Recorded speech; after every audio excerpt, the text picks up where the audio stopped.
আসসালামু আলাইকুম বন্ধুরা। এই গল্পের প্রথম সিজন গতকাল আপলোড করা হয়েছিল। আজকে এটু যেটা একসাথে করে দেয়া হলো। এত রাতে সানি কেন তোমায় ফোন দিয়েছে? না মানে অফিসের একটা কাজে কি কাজ? আছে, ও তুমি বুঝবে না। তোমাকে বলতে বলেছি। এত কিছু জেনে তোমার কি লাভ? আর আমার এইসব জানার অধিকার আছে। আরেকটা কথা আমি জেনেছি, সানি ছেলেটা এতটা ভালো নয়। ওর সাথে একটু কমই চলাফেরা করো।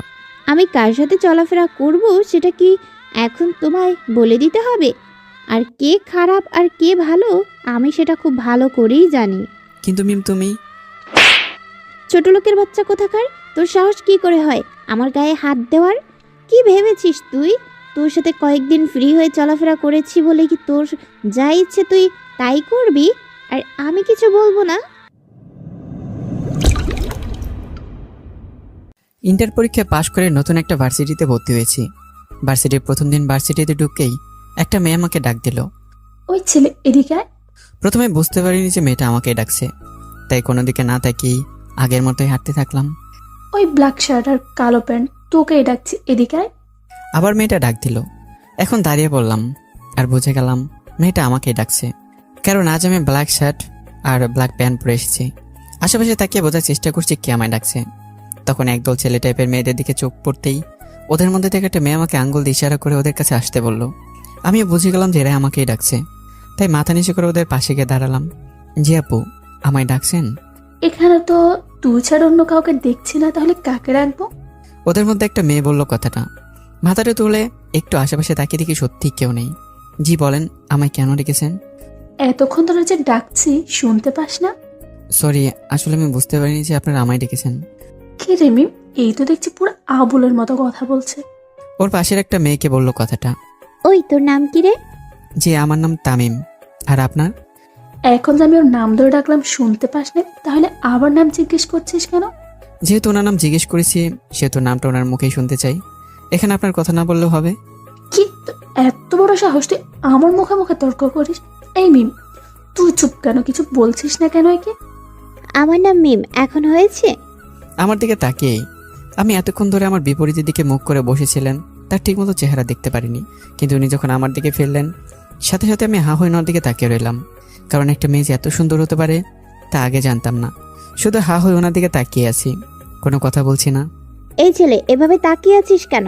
তোকে কিছু জিজ্ঞেস করছি, কথা কানে যায় না? ওনার দিকে তাকিয়ে থাকতে থাকতে কোথায় যেন হারিয়ে যাই, খেয়ালই নেই। হঠাৎ ওনার কথায় বাস্তবে ফেললাম। জি আমায় কিছু বলছেন? কোন ইয়ারে পড়িস জিজ্ঞেস করেছি। জি আমি এবার অনার্স প্রথম বর্ষ উঠেছি। আপনি?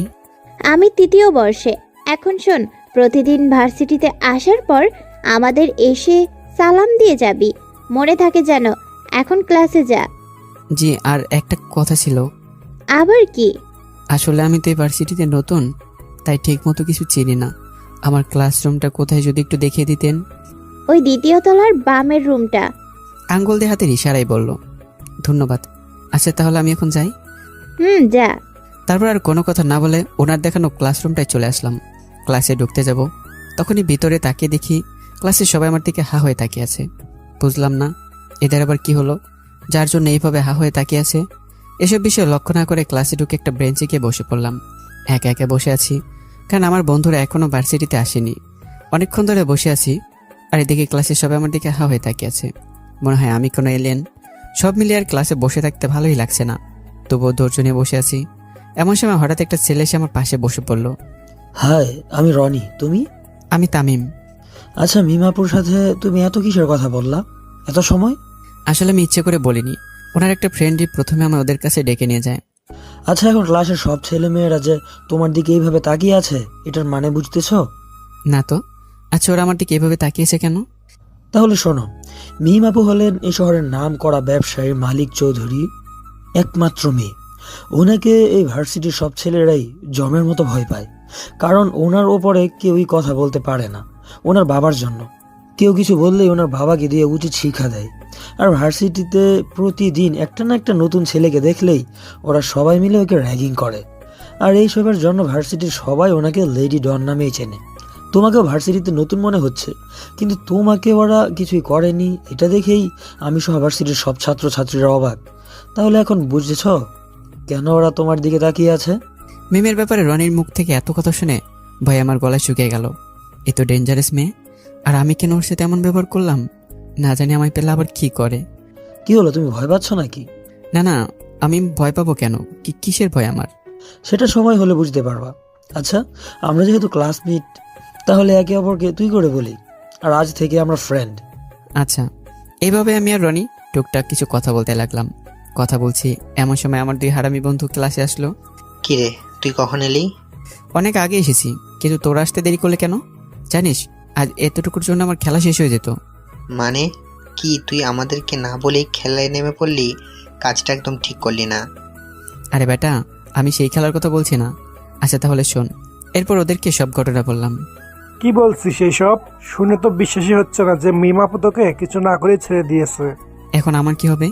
ওই মিমাপু যদি আমায় একা পেলে কিছু করে ফেলে? আরে কিছু করবে না, আমরা আছি তো তোর সাথে। কিছুক্ষণ পর ক্লাসে স্যার চলে আসলেন। আর কথা না বলে যার যার সিটে গিয়ে বসে পড়লাম। তারপর এক এক করে সবকটা ক্লাস শেষ করে বন্ধুদের নিয়ে ক্লাসরুম থেকে বের হয়ে আসলাম। ভার্সিটির ভিতর দিয়ে হাঁটছি আর আশেপাশে তাকাচ্ছি। দেখলাম মিমাপুকে কোথাও দেখা যাচ্ছে না। কি রে, কাকে খুঁজছিস? হ্যাঁ, না মানে মিমাপু কোথায় রে? ওনাকে দেখছি না তো কোথায়। আরে উনি হয়তো বাসায় চলে গেছেন। ও আচ্ছা। তারপর সবাইকে বিদায় জানিয়ে আমি বাসায় চলে আসলাম। বাসায় এসে কলিং বেল চাপ দিতে আম্মু এসে দরজা খুলে দিলেন। কি রে, আজ তোর ভার্সিটির প্রথম দিন কেমন কাটলো? হ্যাঁ আম্মু, ভালোই।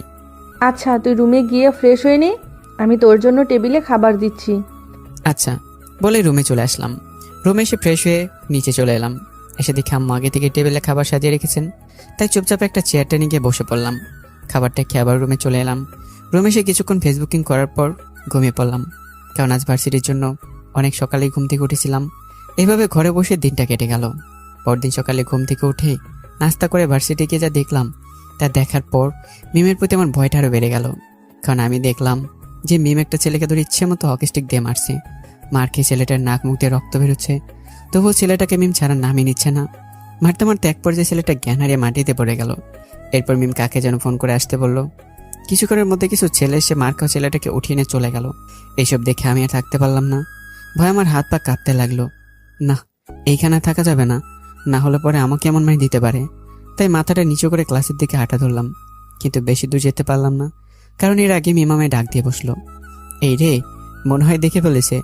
এখন আমার কি হবে? এখন যদি ওনার কাছে না যাই তাহলে যে আমার কি হাল করে। এসে ভালো কোনো রকমে ওখান থেকে পালাই, পরে যা হবে দেখা যাবে। আর কোনো দিকে না থেকে ক্লাসের দিকে দিলাম দৌড়। এক দৌড়ে ক্লাসে চলে আসলাম। ক্লাসে এসে হাঁপাচ্ছি আর ভাবছি আমায় ধরতে পারলে না জানি কি হাল করে। হাঁপাচ্ছি, নানান কথা ভাবছি। এমন সময় বন্ধু এসে আমার পাশে দাঁড়ালো। কিরে, তোর কি হলো?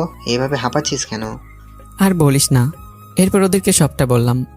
দোষ যেহেতু করেছে তাহলে শাস্তি তুই পাবি। মানে আবার কি, ছেলেটা মিমাপুকে প্রপোজ করছিল, তাই মিমাপু ওকে জন্মে শিক্ষা দিয়ে দিছে। কি বলিস এইসব? ও ঠিকই বলেছে। আজ পর্যন্ত ভয়ে কেউ ওনার সাথে ঠিকমতো কথাই বলতে পারেনি, আর ছেলেটা নাকি ওনাকে প্রপোজ করে বসেছে। আর কিছু বলতে যাব তার আগে ক্লাসে স্যার চলে আসলেন। তারপর সবাই যার যার সিটে গিয়ে বসে পড়লাম আর স্যার ক্লাস করাতে লাগলেন। দেখতে দেখতে সবকটা ক্লাস শেষ করে বন্ধুদের নিয়ে বের হয়ে আসলাম। বাইরে এসে দেখি মেমপু ওনার দলবশ হাতে একটা করে হকি স্টিক নিয়ে গুন্ডাদের মতো করে দাঁড়িয়ে আছে। আল্লাহ, এরা এইভাবে দাঁড়িয়েছে কেন? এখন আবার কাকে মারবে? আমাকে নয় তো? না, এখন ভয় পেলে হবে না। যে করে হোক আমাকে গেটের কাছে যেতেই হবে, না হলে ওরা যে কি করবে আল্লাহ জানে। বন্ধুদের নিয়ে মাথা নিচু করে হেঁটে হেঁটে মিমাপুদের ক্রস করে গেটের কাছে আসার আগেই পেছন থেকে মিমাপু ডাক দিয়ে বসলেন। ওই এদিকে আয়। জানি এখন পালালে আর রক্ষা নেই, তাই বন্ধুদের বললাম তোরা এখানে থাক, আমি শুনে আসছি কি বলে। এরপর ওদেরকে রেখে মিমাপুর কাছে চলে আসলাম। জি আপু, আমায় ডেকেছেন? এরপর মিমাপু যা বললো তা শুনে তো আমি অবাক, কারণ মিমাপু বললেন, তোকে না গতকাল বলেছিলাম যে প্রতিদিন ভার্সিটিতে আসলে আমাদের সে সালাম দিয়ে যাবি, তাহলে আজ সকালে আমি ডাকার পর আসলি না কেন? না মানে আসলে সকালে দেখলাম আপনি একটা ছেলেকে মারছেন, তাই ভয়ে আর আসেনি। ভয় কিসের? হ্যাঁ, আর আসিস নাই যখন, সেটা শাস্তি এখন তোকে পেতে হবে। মামা মানে কিসের শাস্তি? আমি কি করেছি? আমার কথা শুনিস নাই, এটাই তোর দোষ। আর এখন এর জন্য তোকে শাস্তি পেতে হবে। কি শাস্তি? এখন তুই কান ধরে 50 বার উঠবস করবি, আর এটাই তোর শাস্তি। কি? না, আমি এটা পারবো না, কখনোই না। ভার্সিটিতে এখন অনেক ছাত্রছাত্রী রয়েছে, আর এখন যদি কান ধরে উঠবস করি তাহলে মান সম্মান পুড়ে যাবে। তাই বাঁচার জন্য সাহস করে কথাটা বললাম। মিম, ছেলেটা মনে হয় তোর ব্যাপারে ভালো করে জানে না, একটু বুঝিয়ে দে তো তুই কে। মিমাপুর বান্ধবীদের মধ্যে একটা বললো এই কথাটা। কিছু ভেবে কাজ হবে না, যা বলছি সেটা করতে হবে, সো তাড়াতাড়ি কর। আপু প্লিজ আজকের মতো আমায় মাফ করে দেন, আমি আর কখনোই আপনার কথার অমান্য করব না, প্রমিস। আচ্ছা যা, আজকের মতো তোকে মাফ করে দিলাম, কিন্তু নেক্সট টাইম যাতে আর এমন ভুল না হয়, মনে থাকে যেন। না না, আর কখনো এমন হবে না। আচ্ছা এখন তাহলে আমি যাই। আচ্ছা যা। আর দেরি না করে ওদের কাছ থেকে সোজা বন্ধুদের কাছে চলে আসলাম। কিরে মিম আপু তোকে ডেকে নিয়ে গেল, কি বলল? তেমন কিছু না, এমনি জিজ্ঞেস করলো আমি ভার্সিটিতে নতুন নাকি। দেখ আমাদের একদম মিথ্যা বলবি না। আর ভার্সিটির প্রথম দিন না মিম আপু তোকে র্যাগিং না করেই ছেড়ে দিয়েছিল? তাহলে আজ উনি তোকে এইসব প্রশ্ন করবেন কেন? সত্যি সত্যি বল, উনি তোকে কি বলেছেন? এই যা, নিজে জালে নিচেই ফেসে গেলাম, এখন ওদের কি বলবো? আচ্ছা শোন, তারপর ওদেরকে সবটা বলে দিলাম। না বলে আর বাঁচার উপায় নেই, তাই সত্যিটা বলতেই হলো। কি, মিম আপু তোকে প্রথম দিন এই কথা বলেছিলেন? আমাদের আগে বললি না কেন? এমনি সরি, রাগ করিস না প্লিজ। কিন্তু মিম আপু তোর সাথে এমন করছেন কেন? প্রথম দিন র্যাগিং না করে ছেড়ে দিলেন, আর আজকেও আবার মাফ করে দিলেন। সব কিছুর মধ্যে কিছু তো একটা পেশ আছে। বা এইসব প্যাচ তুই বাসায় নিয়ে যা, আর এখানে গিয়ে করিস। এখন আমার বাসায় যেতে হবে, আমি গেলাম। এরপর বন্ধুদের থেকে বিদায় নিয়ে সোজা বাসায় চলে আসলাম। বাসায় এসে রুমে গিয়ে ফ্রেশ হয়ে খাবারটা খেয়ে একটু ঘুমিয়ে পড়লাম। বিকেলবেলা ঘুম থেকে উঠে বই নিয়ে পড়তে বসলাম। পড়তে পড়তে অনেক রাত হয়ে গেল। কিছুক্ষণ পর আম্মা এসে রাতের খাবার জন্য ডাক দিয়ে গেলেন। আমি উঠে খাবার খেতে নিচে চলে গেলাম। খেয়ে দিয়ে আবার রুমে চলে এলাম। রুমে এসে কিছুক্ষণ ফেসবুকিং করার পর বিছানা ঠিক করে ঘুমিয়ে পড়লাম। সকালবেলা ঘুম থেকে উঠে ফ্রেশ হয়ে নাস্তা করে ভার্সিটির উদ্দেশ্যে বের হয়ে গেলাতে প্রায় কিছুক্ষণ পর ভার্সিটিতে এসে পৌঁছালাম। ভার্সিটির গেট দিয়ে ঢুকতে যাব, তখনই নজর গেল মিমাপুদের আড্ডার দিকে। ওরা সবাই দেখছি ওইখানে বসে আছেন। এখন যদি আমি ক্লাসে যাই তাহলে ওদের পাশ কাটিয়ে যেতে হবে, আর যাওয়ার সময় যদি সালাম না দেই তাহলে নিশ্চয়ই আজ কপালে দুঃখ আছে। যাই, ওদের কাছে গিয়ে আগে সালামটা দিয়ে দিই, তারপর না হয় ক্লাসে যাব। আসসালামু আলাইকুম আপু। এই তো গুড বয়, এভাবে প্রতিদিন মনে করে আমাদের এসে সালাম দিয়ে যাবি। এখন ক্লাসে যা। আচ্ছা বলেই চলে এলাম ক্লাসে। কি রে মিম, তুই ছেলেটার সাথে এত ফ্রি হয়ে কথা বলছিস কেন? আর ভার্সিটির প্রায় সকল নতুন ছাত্রছাত্রীদের তুই র্যাগিং করেছিস, কিন্তু এই ছেলেটাকে ছেড়ে দিলি কেন? আর গতকাল তোর কথা শুনলো না, এই জন্য মাফও করে দিয়েছিস। আচ্ছা তোর কিছু হলো না তো? তুই হঠাৎ এত পরিবর্তন এলো যে? মিমের একটা বান্ধবী কথাটা বলল। আমার কিছুই হয়নি, আর এই ছেলেটা সবার থেকে আলাদা, তাই ওর সাথে ফ্রি হয়ে কথা বলি। আমার তো অন্য কিছু মনে হচ্ছে। অন্য কিছু মানে? মনে হচ্ছে তুই ছেলেটার প্রেমে পড়ে গেছিস, তাই এসব করছিস। আরে দূর, ও আমার 2 বছরের ছোট, আমি কেন ওর প্রেমে পড়তে যাব? সেটা সময় হলেই বোঝা যাবে। এদিকে আমি ক্লাসে এসে দেখলাম সব হারামিগুলো আগে থেকে ক্লাসে এসে বসে আছে আর গল্প করছে। আমি গিয়ে ওদের পাশে বসে পড়লাম আর গল্প করতে লাগলাম। কিছুক্ষণের মধ্যে স্যারও ক্লাসে চলে আসলেন। তারপরে এক এক করে সব স্যারেরা ক্লাস নিতে লাগলেন। সব ক্লাস শেষ করে ভার্সিটি ছুটি হয়ে গেল। আমি বন্ধুদের নিয়ে বাইরে চলে আসলাম। এরপর সবাইকে বিদায় জানিয়ে বাসায় চলে আসলাম। এইভাবে দেখতে দেখতে কয়েকটা দিন কেটে গেল। এখন আমরা সব বন্ধুরা মিলে ভার্সিটির একটা গাছের নিচে বসেই প্রায় আড্ডা দিই। তো একদিন ভার্সিটিতে গিয়ে আমাদের আড্ডায় বসেছিলাম, কারণ হারামিগুলো একটাও আজ আসেনি। একা একা বসে আছি, এমন সময় একটা মেয়ে এসে আমার পাশে দাঁড়ালো। হাই, আমি তমা, তুমি? আমি তামিম। আচ্ছা, আমরা যেহেতু একই ক্লাসে পড়ি, সো ফ্রেন্ড? সরি, আমি পারবো না। আসলে আমার মেয়েদেরকে একদমই ভালো লাগে না, তাই এর মুখের উপরে না করে দিলাম। কেন? ফ্রেন্ড হলে সমস্যা কি? এমনিতেই আমার ইচ্ছে নেই। দেখো, আমি তোমার কাছে অনেক আশা নিয়ে এসেছি যে আমরা ফ্রেন্ডশিপ করব। প্লিজ আমায়। কি ভাবছেন কাউকে চর মারা হয়েছে? একদমই ঠিক, কিন্তু সেটা তোমাকে মারা হয়েছে। আর যে মেরেছে সে আর কেউই না, মিমাপু। এই মেয়ে তোর সমস্যা কি? হ্যাঁ, দেখিস না ও তোর সাথে ফ্রেন্ডশিপ করতে চাচ্ছে না, তারপরেও ওকে কেন বিরক্ত করছিস? তোমার গালে হাত দিয়ে মাথা নিচু করে দাঁড়িয়ে আছে, কোনো কথাই বলছে না। যা এখন এইখান থেকে, আর কখনো যেন ওর আশেপাশে না দেখি। তোমার মাথা নিচু করে চলে গেল। আর হ্যাঁ, তুই এখন চুপচাপ ক্লাসে যা, আর ভুলেও এদিক ওদিক তাকাবি না, আর কখনো যেন কোনো মেয়ের সাথে কথা বলতে না দেখি। এখন যা।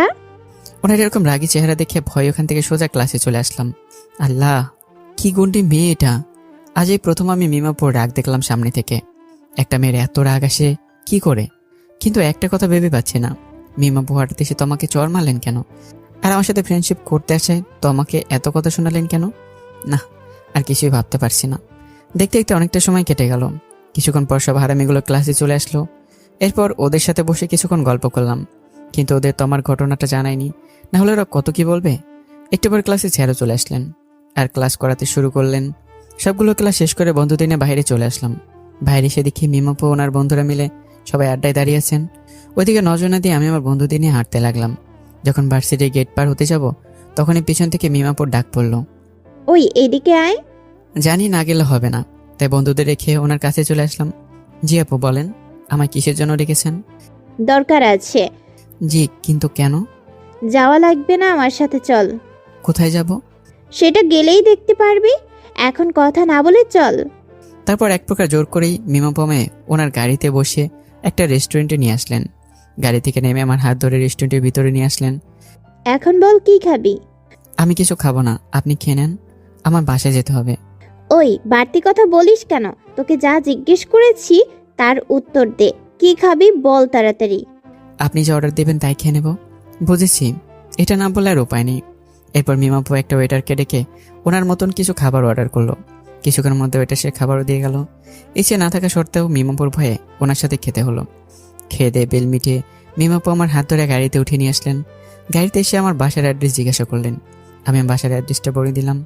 এরপর আর কথা না বলেই মিমাপু গাড়ি চালিয়ে সোজা আমাদের বাসার কাছে নিয়ে আসলেন। গাড়ি থেকে নেমে বাসায় ঢুকতে যাব, তখনই পিছন থেকে মিমাপু ডাক দিল। ওই আমি তোকে যেতে বলেছি। না মানে সরি, আর কোনো দরকার আছে? শোন, কাল সকালে তাড়াতাড়ি ভার্সিটিতে আসবি আর এসেই আমার সাথে দেখা করবি। যদি আমার কথা বরখেলাফ হয় তাহলে তোকে মজা বুঝাবো, মনে থাকে যেন। এখন বাসায় যা। আচ্ছা। তারপর বাসায় ঢুকে সোজা রুমে চলে আসলাম। রুমে এসে ফ্রেশ হয়ে বসে আছি আর ভাবছি হঠাৎ মিমাপু আমায় কাল সকালে ওনার সাথে দেখা করতে বললেন কেন? এইভাবে আজকের ঘটে যাওয়া বিষয়গুলো ভাবছি। তখনই আম্মু রুমে আসলেন। কি রে, আজ এত দেরি করে আসলি কেন? আর এসে কিছু না খেয়েই রুমে বসে রইলি? আসলে আম্মু, আমি বাইরে বন্ধুদের সাথে খেয়ে এসেছি, তার খিদে নেই। ও আচ্ছা, তাহলে তুই থাক, আমি গেলাম।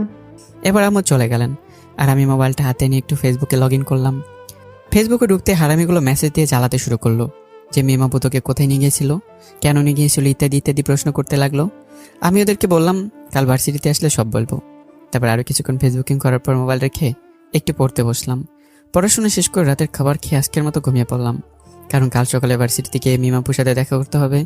যদি না যাই তাহলে নিশ্চয়ই কপালে দুঃখ আছে, কারণ মিমাপু কেমন মেয়ে তা আমার জানা আছে। পরদিন সকালবেলা ঘুম থেকে উঠে হালকা নাস্তা করে ভার্সিটির উদ্দেশ্যে বের হয়ে পড়লাম। প্রায় কিছুক্ষণ হাঁটার পর ভার্সিটি এসে পৌঁছালাম, কিন্তু ভার্সিটিতে এসে এমন কিছু হবে তা আমি কখনো আশা করিনি। ভার্সিটির গেটের কাছে এসে দেখি মিমাপু ওনার বন্ধুদের নিয়ে ওদের আড্ডায় বসে আছেন। আজ মিমাপু একটা শাড়ি পরেছেন, শাড়িতে অনেক মানিয়েছে, ওনাকে একেবারে পরীর মতো লাগছে। আর হাতে একটা গোলাপ ফুল নিয়ে বসে আছেন আর গল্প করছেন। বুঝলাম না আজ হঠাৎ মিমাপু শাড়ি পরলেন কেন? যে মেয়ে সবসময় ছেলেদের মতো শার্ট প্যান্ট পরে থাকতো, সে কিনা আজ শাড়ি পরছে, ভাবতে অবাক হচ্ছি। দূর, আমার তো আবার ওনার সাথে দেখা করতে হবে, তাহলে এখানে দাঁড়িয়েছি কেন? যাই আপুর কাছে গিয়ে জিজ্ঞাসা করি আমাকে কেন দেখা করতে বলেছিল। আপু, গতকাল আমায় আপনার সাথে কিসের জন্য দেখা করতে বলেছিলেন? ওটার পাশে গিয়ে কথাটা বললাম। ওহ, তুই এসেছিস? আসলে তোকে আজ একটা কথা বলার জন্য এখানে ডেকেছি। জি বলুন, কি কথা বলবেন? এরপর মিম বসা থেকে উঠে এসে আমার সামনে দাঁড়ালেন আর বলতে লাগলেন। দেখ, কথাটা তুই কিভাবে নিবি তা আমি জানি না। ভেবেছিলাম কথাটা তোকে আরো পরে বলবো, কিন্তু কথাটা না বলে আমি আর থাকতে পারছি না, তাই আজ তোকে এত তাড়াতাড়ি আসতে বলেছি। জি বলুন, কি কথা? আমি তোমাকে ভালোবাসি। শুধু তাই নয়, ভার্সিটির প্রথম দিন থেকে তোমাকে দেখার পর থেকেই তোমায় ভালো লাগতে শুরু করে। তারপর আস্তে আস্তে সেই ভালো লাগা থেকে ভালোবাসার সৃষ্টি হয়। আমি সত্যি তোমাকে ভালোবেসে ফেলেছি। I love you so much. হাঁটুগেরা আমার সামনে ভুলটা ধরে কথাগুলো বলেন মিমাপু। ওনার কথা শুনে তো আমি অবাক। এইসব কি বলছেন মিমাপু? আমাকে নাকি উনি ভালোবাসেন, আর আমি কিনা তা নিজেও জানি না। এখন মনে কি বলবো? কি হলো, চুপ কেন? কিছু বলো। দেখেন, প্রথমে বলে দেই, আপনি আমার 2 বছরের বড়, আর আমি এইসব প্রেম ভালোবাসা একদম পছন্দ করি না। আর একটা কথা, আমি মেয়েদের সাথে একটু কম কথাই বলি, তাই আমার পক্ষে এসব সম্ভব না। তোমার এই স্বভাবটাই আমায় মুগ্ধ করে তুলেছে। আর বড় হয়েছি তো কি হয়েছে, এখানে সমস্যা কিসের? অনেক সমস্যা, আপনি বুঝবেন না। আমার আর ভালো লাগছে না, আমি ক্লাসে গেলাম, থাকেন আপনি। বলে আমি চলে আসতে যাবো, তখনই মিমাপু পিছন থেকে আমার কলা চেপে ধরলো। ওই তোর সমস্যা কি? হ্যাঁ, তোর সাথে ভালোভাবে কথা বলছি বলে তোর ভাব বেড়ে যাচ্ছে, তাই না? টাস করে একটা চর বসিয়ে দিলাম মিমের গালে। কারণ কেউ আমার কলার ধরলে আমার চরম রাগ উঠে যায়, নিজেকে আর কন্ট্রোল করতে পারি না। কি পেয়েছেন কি আপনি? হ্যাঁ, আমি রাজি হচ্ছি না বলে আমি জোর করে রাজি করাবেন? শোনেন, সবকিছু জোর করে হলে ভালোবাসাটা জোর করে হয় না। আমি আপনাকে ভালোবাসতে পারবো না, আমায় মাফ করবেন। মিমাপুকে চর মেরে হয়তো অনেক বড় ভুল করেছি, কারণ আমার কথা শেষ হবার পরেই ওনার সব বন্ধুরা মিলে আমায় ঘিরে ধরলো। আর ওদের মধ্যে একজন মিমাপুকে উদ্দেশ্য করে বলল, মিম, তুই শুধু একবার বল, এই ছেলেটার সব হাড্ডি ভেঙে ফেলবো এক্ষুনি। কত বড় সাহস ওর তোর গায়ে হাত তুলেছে। না, তোরা ওকে কিছু করবি না, যা করার আমিই করব। ওর সাহস দেখছি অনেক বেড়ে গেছে। এক তো আমার প্রপোজাল রিজেক্ট করে দিয়েছে, আরেক তো আমার সবার সামনে চড় মারা। এইসব কিছুর শোধ আমি নিবই ওর থেকে। ওই শোন, আমাকে উদ্দেশ্য করেই বলল, এখন চুপচাপ ক্লাসে যা, আর তোর ব্যবস্থা আমি আজকেই করব। দাঁড়া। আপু আমার ভুল হয়ে গেছে, আমি চরটা রাগের মাথায় মেরে দিয়েছি, প্লিজ আমায় মাফ করে দেন। তোকে ক্লাসে যেতে বলেছি, চুপচাপ ক্লাসে যা। ভয়ে সাথে সাথে দৌড়ে ক্লাসে চলে আসলাম।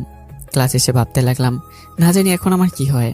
এই মেজের রাগি আর গন্ডি টাইপের, মনে হয় না আমায় এমনি এমনি ছেড়ে দেবে। তোর কেন জোনাকে চর দিতে গেলাম? এখন তো আমার বিপদের উপর বিপদ। আল্লাহ, এবারের মতো বাঁচিয়ে দাও, আর কখনো কোনো মেয়েকে চর মারবো না। দেখতে দেখতে অনেকটা সময় কেটে গেল। কিছুক্ষণ পর ক্লাসে চলে আসলাম, কিন্তু হারামিগুলো আজ একটাও আসার নাম নিচ্ছে না। ক্লাসে আসার পর সব ছাত্রছাত্রীরা এতক্ষণ আমার দিকে এক নজরে তাকিয়েছিল। থাকবে না বা কেন? এই ভার্সিটির সব ছেলে মেয়ে ভয় পায়, তাকেই কেন আমি সবার সামনে জ্বর মারলাম? স্যার আসার পর সব ছাত্রছাত্রীরা ক্লাসে মনোযোগ দিল। যাক, এত সময় বাঁচা গেল তাহলে। সব স্যারেরা এক এক করে এসে তাদের ক্লাস করিয়ে চলে গেলেন। দেখতে দেখতে সব ক্লাস শেষ করে ভার্সিটিও ছুটে হয়ে গেল। এখন সমস্যা হলো আমি একা একা বের হবো কি করে? আর মিমাপু তো আমায় বলেছেন আজ আমার একটা ব্যবস্থা করেই ছাড়বেন। না জানি কপালে কি দুঃখ আছে। আল্লাহ বাঁচিয়ে নইবারের মতো। তারপর আমি সকল ছাত্রছাত্রীদের সাথে ক্লাসরুম থেকে বের হয়ে পড়লাম। বাইরে এসে চারপাশে তাকিয়ে দেখি মিমাপু আর ওনার বন্ধুদের কোথাও দেখা যাচ্ছে না। যাক, ভালোই হলো, এখন শান্তিতে বাসায় যেতে পারবো। এরপর ভার্সিটি থেকে বের হয়ে হাঁটা দিলাম বাসার দিকে। প্রায় অর্ধেক পথ আসার পরেই হঠাৎ একটা কালো মাইক্রোবাস এসে আমার সামনে দাঁড়ালো। গাড়ি থামিয়ে কিছু লোক গাড়ি থেকে বের হয়েই আমায় ধরে জোর করে গাড়িতে উঠিয়ে নিল। গাড়িতে উঠে ভেতরে যাকে দেখলাম, তাকে দেখার পর আমার কলিজা কেঁপে উঠলো, কারণ গাড়িতে বসে আছে সে আর কেউই না, মিমাপু। এদিকে মিমাপুর হাতে একটা কি যেন ছিল, সেটা আমার মুখে লাগিয়ে দিল। কিছুক্ষণের মধ্যে আমি অজ্ঞান হয়ে পড়লাম। যখন জ্ঞান ফিরল, তখন আশেপাশে তাকে দেখে আমাকে একটা অন্ধকার রুমে একটা চেয়ারের সাথে বেঁধে রাখা হয়েছে। চেয়ারে বসে বসে শুধু ভাবছি কিভাবে এখান থেকে পালানো যায়। মিমাপু যেমন মেয়ে, বলা যায় না কখন কি করে বসে। এরকম নানান কথা ভাবছি, ঠিক তখনই রুমের দরজা খোলার আওয়াজ পেলাম। সামনে তাকে দেখি মিমাপু একটা প্লেটে কিছু খাবার নিয়ে এসছেন। জানি এগুলো আমার জন্য এনেছেন, কারণ আজ সকাল থেকে আমার কিছুই খাওয়া হয়নি। মিমাপু হেঁটে হেঁটে আমার পাশে এসে একটা চেয়ার টেনে বসে পড়লো। সরি সোনা, খাবার বানাতে একটু দেরি হয়ে গেছিল, তাই তাড়াতাড়ি নিয়ে আসতে পারিনি। আপনাকে খাবার আনতে কে বলেছে? কেউ বলে নাই, আমি নিজ ইচ্ছাতেই বানিয়েছি, তাও শুধু তোমার জন্য। আমি বললাম না, শুধু মনে মনে বলছি, ঢং কত আসছে আমার জন্য খাবার বানাতে। এই নাও, হাঁ করো, আজ আমি তোমার জন্য বিরিয়ানি বানিয়ে এনেছি, খেয়ে দেখো তো কেমন হয়েছে। মুখের সামনে কিছু খাবার এনেই বলল, আমার হাতের বাঁধন খুলে দেন, আমি নিজের হাতেই খেতে পারবো। না বাবু, তা তো হবে না, আমি তোমায় নিজের হাতেই খাওয়াবো। আমি আপনার হাতে খেতে পারবো না। চুপ, আর একটা কথাও নয়। এতক্ষণ ভালো করে কথা বলছি বলে কি ভেবেছিস আমি কিছু বলবো না? চুপচাপ হাঁ কর, না হলে খুব খারাপ হবে। ভয়ে হা করে ফেললাম, কারণ মিমাপুর রাগ উঠলে না জানি পরে কি করে। মিমাপু আমায় খাওয়াতে শুরু করলো। আমি চুপচাপ খেয়ে যেতে লাগলাম, ভয়ে কোনো কথা বলছি না, কারণ ওনার চেহারায় এখন অনেক রাগের ছাপ রয়ে গেছে। প্রায় অর্ধেক খাওয়া শেষ হলে বাকিটুকু আপু খেতে শুরু করলেন। এটা দেখে আমি অতটা অবাক হইনি, কারণ প্রথম থেকে মিমাপু আমার প্লেটের খাবার থেকে অর্ধেকটা নিজেই খেতেন। এই বিষয়ে ওনাকে আমি কিছু বললে উনি বলেন এটা নাকি ভালোবাসা, একেবারে প্লেটের খাবার খেলে নাকি ভালোবাসা বাড়ে। খাওয়া শেষ হলে মিমাপু আমায় পানি খেয়ে দিয়ে চলে যেতেছিলেন, তখন আমি ওনাকে ডাক দিই। কি হলো, কিছু বলবা? আমাকে ছেড়ে দেন না প্লিজ, আমি বাসায় যাব। আম্মু আব্বু হয়তো আমার জন্য অনেক চিন্তা করছে, প্লিজ আমায় ছেড়ে দেন। সরি সোনা, তোমাকে ছাড়ার জন্য তো এইখানে নিয়ে আসি নাই। আপনি কিন্তু খুব খারাপ কাজ করছেন আমার সাথে। আমি যদি একবার এখান থেকে পালাতে পারি, তাহলে পুলিশের কাছে কি আপনার নামে কেস করব, এই বলে দিলাম। একটু সাহস করে বললাম, দেখি ভয় পায় কিনা। মিম কথাটা শুনে সাথে সাথে আমার মুখ চেপে ধরল আর বলল, কি তোর এত সাহস, তুই আমাকে হুমকি দিচ্ছিস? আজ পর্যন্ত কেউ আমার সাথে ঠিক মতো কথাও বলেনি, শুধু বলেছিস তুই। শোন, আমি তোকে ভালোবাসি বলে তুই এখনো এইখানে ঠিক মতো আছিস, নাহলে কবেই তোর কাহিনী শেষ করে ফেলতাম। আপু ছাড়ুন, লাগছে তো। ওই একদম আপু বলে ডাকবি না, না হলে খুন করে ফেলবো। মুখ ছেড়ে গলা চেপে ধরল। আপনি আমার বড়, আপনাকে আপু বলবো না তো কি বলবো? কেন, আমার নাম নেই? নাম ধরে ডাকবি। আমি পারবো না। কি বললি? না না না, মানে বলবো। এই তো গুড বয়। আর হ্যাঁ, এসব পালানোর কথা যেন আর ভুলেও মুখে না আসে। এই বাড়ির চারপাশেই আমার বডিগার্ডরা আছে, সো এইখান থেকে পালানোর কোনো প্রশ্নই আসে না। চুপ করে রইলাম, কারণ কিছু বলার মতো কিছু খুঁজেই পাচ্ছি না। আচ্ছা, আমি তাহলে এখন এই প্লেটগুলো রেখে আসি, তুমি থাকো। এরপর মিমাপু চলে গেলেন, আর আমি চেয়ারে হাত পা বাঁধা অবস্থায় বসে রইলাম। এ কোন মেয়ের পাল্লায় পড়লাম রে! কিছু বললেই রেগে যায়, না জানি এখানে আর কতদিন থাকতে হবে। আম্মু হয়তো আমার জন্য চিন্তা করছেন। না, এইভাবে চলবে না, এখান থেকে পালানোর একটা উপায় বের করতে হবে। অনেকক্ষণ ধরে ভাবছি, কিন্তু কিছুই মাথায় আসছে না। হঠাৎ চারপাশে তাকাতে মাটিতে চোখ পড়লো একটা ব্লেড রাখা। এই তো পেয়ে গেছি, হ্যাঁ এটাই দরকার এখান থেকে পালানোর জন্য। কিন্তু ব্লেডের কাছে আমি যাব কি করে? আমার তো হাত পা দুটোই বাঁধা। অনেকক্ষণ ধরে ভাবতে লাগলাম কি করা যায়। অবশেষে সিদ্ধান্ত নিলাম খুঁড়িয়ে খুঁড়িয়ে যাওয়া যায় কিনা। যেভাবে সেই কাজ, শরীরের সমস্ত শক্তি দিয়ে চেয়ার সহ সামনে এগোতে লাগলাম। প্রায় 5 মিনিট পর কোনো রকমের ব্লেডের কাছে এসে পৌঁছালাম। কিন্তু এখন ব্লেডটা মাটি থেকে তুলব কি করে? অনেক সময় ধরে ব্লেডটা তোলার চেষ্টা করছি, কিন্তু কিছুই ভেবে পাচ্ছি না। এমন সময় হঠাৎ বাইরে থেকে রুমের দরজা খোলার আওয়াজ এলো। সামনে তাকে দেখি মিমাপু দরজার কাছে দাঁড়িয়ে আছেন। আল্লাহ, আমি শেষ। এখন যদি মিমাপু জিজ্ঞাসা করে আমি এখানে কেন আর কিভাবে আসলাম, তাহলে আমি কি বলবো? আরে তুমি এইখান থেকে ওইখানে গেলা কিভাবে? কি করতে চাচ্ছিলা সত্যি করে বলো তো তুমি। না মানে আসলে আমি কি বলছো বুঝতে পারছি না, ভালো করে বলো। আসলে আমার না খুব জোরে পেয়েছে, তাই ছটফট করতে করতে এখানে চলে গেছিলাম। তা আমায় ডাক দিবা না? তুমিও না কি যে করো। আচ্ছা দাঁড়াও, আমি তোমার হাত পা খুলে দিচ্ছি। এরপর উনি আমার হাত পা খুলে দিলেন, আর আমি চেয়ার থেকে উঠে বসলাম। কি আরাম, এখন শান্তিতে পালাতে পারবো। কি বললা তুমি? না মানে বলছি বাথরুমটা কোন দিকে? আসো আমার সাথে, আমি দেখিয়ে দিচ্ছি। কথাটা বলে আমার হাত ধরে রুমের বাইরে নিয়ে আসলো। তারপর একটা সুন্দর সাজানো রুমে আমায় নিয়ে আসলো। আমায় এখানে কেন নিয়েছেন? যাও, ওইদিকে বাথরুম আছে। আঙ্গুল দিয়ে ইশারা করে দেখিয়ে বলল। আর কথা না বলে চুপচাপ মিমাপুর দেখানো বাথরুমে ঢুকে পড়লাম। বাথরুমে ঢুকে চিন্তা করছি এখন কি করা যায়। এখন যদি না পালাই তাহলে বের হলেই মিমাপু আবার আমায় বেঁধে রাখবে, তখন পালাবে কি করে? দেখি এখান থেকে পালানোর কোনো রাস্তা খুঁজে পাওয়া যায় কিনা। এই তো পেয়ে গেছি, বাথরুমে একটা ছোট্ট জানালা। হ্যাঁ, এটা দিয়ে পালাতে হবে, না হলে আর পালানোই যাবে না। কিন্তু জানালাটা ভাঙবো কি করে? জানালার কাছে গিয়ে হাত দিয়ে টেনে দেখি জানালাটা একটু জোরে টান দিলে খুলে যাবে। দেখি কিছু করা যায় কিনা। তারপর শরীরের সব শক্তি দিয়ে জানালাটা খোলার চেষ্টা করতে লাগলাম। একসময় জানালাটা খুলেই গেল। খুলে গেছে তাহলে। এরপর কোনো রকমের জানালার রাস্তা দিয়ে বাইরে হয়ে আসলাম। বাইরে এসে দেখি চারপাশটা একদম মানবশূন্য। একটা পশু পক্ষী দেখছি না কোথাও। না, এখানে বেশি সময় দাঁড়িয়ে থাকা যাবে না, না হলে যে কেউ আমায় দেখে ফেলবে। হাঁটতে দেখি কোনো রাস্তা পাওয়া যায় কিনা। আর দাঁড়িয়ে না থেকে হাঁটা শুরু করলাম।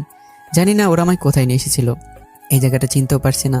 কাছে একটা মোবাইলও নেই, না হলে কাউকে ফোন করা যেত। প্রায় কিছুক্ষণ হাঁটার পর হঠাৎ একটা রাস্তা চোখে পড়লো। আরে এই তো রাস্তা। এই রাস্তাতে একটা গাড়িও আসছে। দেখি গাড়িটা আটকে একটু সাহায্য করে কিনা। এরপর দৌড়ে রাস্তার পাশে সে গাড়িটাকে দাঁড় করালাম। প্লিজ আমাকে একটু হেল্প করেন, আমি এই জায়গায় ভুলে এসে করেছি, আর এখান থেকে বের হওয়ার কোনো রাস্তা খুঁজে পাচ্ছি না। গাড়ির কাছে গিয়ে বললাম কথাটা।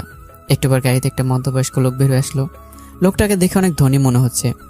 লোকটা আমার দিকে ভালো করে কিছুক্ষণ তাকিয়ে দেখে ফোনটা বের করে কাকে যেন ফোন করলো। মামনি, একটু অপেক্ষা করো, আব্বু এখনই আসছে। ওপাশ থেকে কি বলেছে শুনতে পাচ্ছি না। মামনি চিন্তা করো না, আমি ওকে তোমার কাছে নিয়ে আসছি। এখনো কিছু শুনতে পেলাম না। আচ্ছা এখন ফোনটা রাখ, আব্বু আসছি। বলেই ফোনটা কেটে দিলেন। হে বাবা, তুমি কি যেন বলেছিলে? আসলে আমি এখানে ভুলে চলে এসেছি, আর এখানে রাস্তা ঠিক মতো চিনি না। আপনি যদি আমায় এই জায়গা থেকে নিয়ে যেতেন তাহলে আপনার কাছে সারা জীবন কৃতজ্ঞ থাকতাম। ও এই ব্যাপার, আচ্ছা তুমি গাড়িতে উঠো, আমি তোমায় ওইখানে নিয়ে যাচ্ছি। সত্যি আঙ্কেল? সত্যি, এখন তাড়াতাড়ি গাড়িতে উঠে বসো গিয়ে। এরপর আর কোনো কথা না বাড়িয়ে গাড়ি থেকে উঠে পড়লাম। আমার পাশে লোকটা এসে বসে পড়লো। এরপর ড্রাইভার গাড়ি চালানো শুরু করলো। প্রায় কিছুক্ষণ পর গাড়ি এসে থামলো একটা বাড়ির সামনে। এরপর লোকটা আমার গাড়ি থেকে নামতে বলে নিজেও নেমে পড়লো। আমি ওনার সাথে নেমে চারপাশে তাকাতে লাগলাম। আমি কোথায় এলাম? এটা কার বাড়ি? ভেতরে চলো বাবা। আপনি আমায় কোথায় নিয়ে এসেছেন? এটা কার বাড়ি? এটা আমারই বাড়ি, আর ভিতরে গেলেই বুঝতে পারবে তোমায় কেন এখানে আনা হয়েছে। না, আমি ভিতরে যেতে পারবো না। আপনি আমার বাসায় দিয়ে আসেন।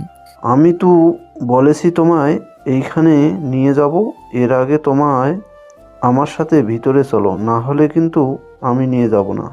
না না, চলুন, আমি আপনার সাথে যাব। বাধ্য হয়ে রাজি হয়ে গেলাম। এরপর ওনার পিছন পিছন বাড়ির ভিতরে চলে আসলাম। বাড়িটা দেখে একটু চেনা চেনা মনে হচ্ছে, কিন্তু ঠিক মনে করতে পারছি না এটা কোন জায়গা। চারপাশে তাকিয়ে ভাবছিলাম কথাগুলো, ঠিক তখনই ওপর থেকে কিছু ভাঙার আওয়াজ পেলাম। আঙ্কেল, এটা কিসের আওয়াজ? দাঁড়াও, একটু পরে বুঝতে পারবে। কথাটা বলেই উনি মামনি মামনি বলে কাকে যেন ডাকতে লাগলেন। কিছুক্ষণ পর উপর থেকে কারো নিচে আসার আওয়াজ শুনতে পেলাম। আমি ওনাকে আগ্রহ নিয়ে উপরের দিকে তাকিয়ে রইলাম, দেখি কে আসে। কিছুক্ষণ পর উপর থেকে একটা মেয়েকে নিচে নামতে দেখলাম, কিন্তু মেয়েটাকে দেখার পর আমার বুক কেঁপে উঠলো। আমি কাকে দেখছি? এখানে কেন? আরে, এ তো মিমাপু। ওনার চুলগুলো এলোমেলো আর চোখগুলো একেবারে লাল হয়ে আছে। দেখে মনে হচ্ছে অনেক কান্না করেছেন। সব মিলে ওনাকে দেখে যে কেউ ভয় পেয়ে যাবে এমন চেহারা বানিয়েছে এই কিছু সময়েই। আঙ্কেল, আপনি আমায় কোথায় নিয়ে এসেছেন? আর উনি এখানে কি করছেন? ওকে, তুমি চিনতেই পারছো না? ওর নাম মিম, আমার একমাত্র আদরের মেয়ে। আশা করি তোমাকে আর কোনো প্রশ্নের উত্তর দিতে হবে না। এ আল্লাহ, এ কোন বিপদে ফেললে আমায়! যার ভয় এখান থেকে পালালাম, শেষে কিনা তার কাছে এসে বললাম। না জানি এখন আমার কি অবস্থা করে এই মেয়ে। আর আমায় যখন এখানে আনাই হয়েছিল তখন আমায় অজ্ঞান করে আনা হয়েছিল, তাই ঠিকমতো বাড়িটা দেখতেও পারিনি। শুধু একটা রুমে বন্দি করে রেখেছিল, তাই এই জায়গাটার নাম ঠিক জানি না।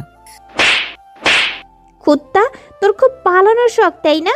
আজ তোর এই শখ আমি মিটাবো, দাঁড়া। আমাকে দেখেই এসে দুইটা চর মেরে কথাগুলো বলল। আমি মাথা নিচু করে দাঁড়িয়ে আছি। মামুনি, শান্ত হও। ওকে এইভাবে মেরে সব ঠিক করতে পারবা না। ওর সাহস হয় কি করে এখান থেকে পালানোর? আমি ওকে আজ শেষ করে ফেলবো। বলে আমার কাছে এসে আমার গলা চেপে ধরলো। নিজের সব শক্তি দিয়ে সারানোর চেষ্টা করছি, কিন্তু কিছুতেই মিমাপুর থেকে পেরে উঠতে পারছে না। এদিকে মিমাপুর বাবাও মিমাপুকে আমার থেকে ছাড়ানোর চেষ্টা করছে। প্রায় কিছুক্ষণ পর মিমাপুর বাবা মিমাপুকে আমার থেকে ছাড়িয়ে একটু দৌড়ে নিয়ে চলে গেলেন।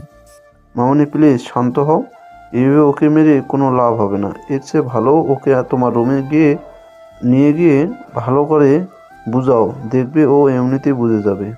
কি করব বল? ওকে যে খুব ভালোবেসে ফেলেছি, কিন্তু ও কিছুতেই আমায় বুঝতে চায় না। ওনার বাবাকে জোরে ধরে কেঁদে কেঁদে বললো কথাটা। ভালো করে বুঝাও, দেখবে এক সময় ঠিকই বুঝতে পারবে। ওকে কিভাবে বোঝাতে হবে আমার ভালো করেই জানা আছে। এই চল আমার সাথে। আমার হাত ধরে বলল, না আমি যাব না, আঙ্কেল প্লিজ আমাকে বাঁচান। তুই না গেলে তোর ঘাড় যাবে, চল বলছি। বলে হাত ধরে টানতে টানতে আমার উপরে নিয়ে আসলো। ওপরে এসে আমি একটা রুমে ঢুকে পড়লো আর ভিতর থেকে রুমের দরজাটা লাগিয়ে দিল। আল্লাহ বাঁচাও, এখন নিশ্চয়ই আমার কপালে দুঃখ আছে। কি ভেবেছিলি তুই আমার থেকে পালিয়ে বেঁচে যাবি আর আমি তোকে খুঁজে পাবো না, তাই না? না মানে আসলে চুপ, একদম চুপ, কোনো কথা নয়। হুম। বল, এখন তুই পালিয়েছিলি কেন? আগে বলেন, আমায় এখানে আটকে রেখেছেন কেন? আপনাকে আমি ভালোবাসি না, তারপরেও কেন আমার উপর জোর খাটাচ্ছেন? কারণ তোকে আমি ভালোবাসি, আর তুই আমাকে ভালোবাসিস আর নাই বাসিস, এটা তোর ইচ্ছা, কিন্তু আমি তোর উপরে জোর খাটিয়েই ভালোবাসাটা আদায় করব। আমার মুখের কাছে মুখে নিয়ে বললো কথাগুলো। আর কতবার বলবো ভালোবাসা হয় না জোর করে? তারপরেও কেন বেহার মতো আমার পিছনে পড়ে আছেন? আপনার বাবা তো অনেক টাকা পয়সা আছে, আপনি চাইলে আমার চেয়ে আরো ভালো ছেলে পাবেন। আমার কাউকে চাই না, শুধু তোমাকে চাই। আর কি যেন বললি, আমি বেহায়ার মতো তোর পিছনে পড়ে আছি? ঠিকই বলেছিস, তোকে ভালোবেসে আমি বেহায়া হয়ে পড়েছি। আপনি শুধু বেহায়া নন, সাথে পাগলও হয়ে গেছেন, তাই সময় থাকতে ডাক্তার দেখান। আমি পাগল হয়ে গেছি তোমার প্রেমে। আর তুমি থাকতে ডাক্তার লাগবে কেন? তুমি তো ডাক্তারের চেয়ে কম নাকি? আপু প্লিজ এসব পাগলামি বন্ধ করেন আর আমায় এখান থেকে যেতে দিন। মিম কথাটা শোনার সাথে সাথেই আমার মুখ চেপে ধরল আর বলল, ওই একদম আপু বলবি না, বউ বলে ডাকবি, বউ। লাগছে সারুন। মুখ চেপে ধরে ঠিক মতো কথা বলতে পারছি না। এবার বল মিম, তুমি আমার বউ। আমাদের বিয়ে হলো কবে যে আপনাকে বউ বলে ডাকবো? হয়নি, হয়ে যাব খুব তাড়াতাড়ি। এখন যেটা বলতে বলেছিলি সেটা বল। অসম্ভব, আমি বলবো না, যা করার করেন। কি, তুই বলবি না? না, তাহলে দেখ এখন আমি কি করি। কথাটা বলেই উনি ধীরে ধীরে আমার দিকে এগোতে লাগলেন। আপনি আমার দিকে এভাবে আসছেন কেন? মিম চুপ করে শুধু আমার দিকে হেঁটে আসছেন। দেখেন, কাছে আসবেন না, না হলে কিন্তু। আর কিছু বলতে পারলাম না। এর আগে মিম আপু আমার ঠোঁটগুলো ওনার ঠোঁট দিয়ে বন্ধ করে ফেললেন। আমার ঠোঁটে কিস করেই যাচ্ছেন। স্যারের কোনো নামগন্ধই নেই। প্রায় 5 মিনিট পর উনি নিজে থেকে আমায় ছেড়ে দিলেন। দুজনে শুধু হাঁপাচ্ছি। লজ্জায় মিম আপুর দিকে তাকাতেও পারছি না। আপনার লজ্জা শরম বলতে কিছু নেই? এইভাবে কেউ কাউকে কিস করে?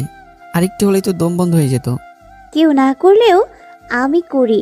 কেন, তোমার ভালো লাগেনি বুঝি? আচ্ছা আসো, আবার দেই। এবার ভালো করেই দিব। না, আমার এসব ভালো লাগে না। আর আপনি এসব করবেন না। কি আর কমু ভাই, মাইয়ার লজ্জা শরম বলতে কিচ্ছু নাই। আচ্ছা করব না, তবে আজ রাতে একটু করব, কারণ তোমার পালানোর শাস্তি এখনো রয়ে গেছে। নিজে তো আমায় কয়েকটা চড় মেরেছিলেন, এতে কি আমার শাস্তি শেষ হয়নি? কিছুটা হয়েছে, কিন্তু এখনো পুরোটা হয়নি। তাই রাতে এর পুরো শোধ নিয়ে নেব। কিছু বললাম না, কারণ যত যাই বলি উনি বুঝবেন না। আচ্ছা তুমি বিছানায় বসো, আমি তোমার জন্য খাবার নিয়ে আসছি। সারা দিন ধরে তো কিছুই খাওনি। আর হ্যাঁ, একদম পালানোর চেষ্টা করবে না, না হলে এর ফল খুব খারাপ হবে।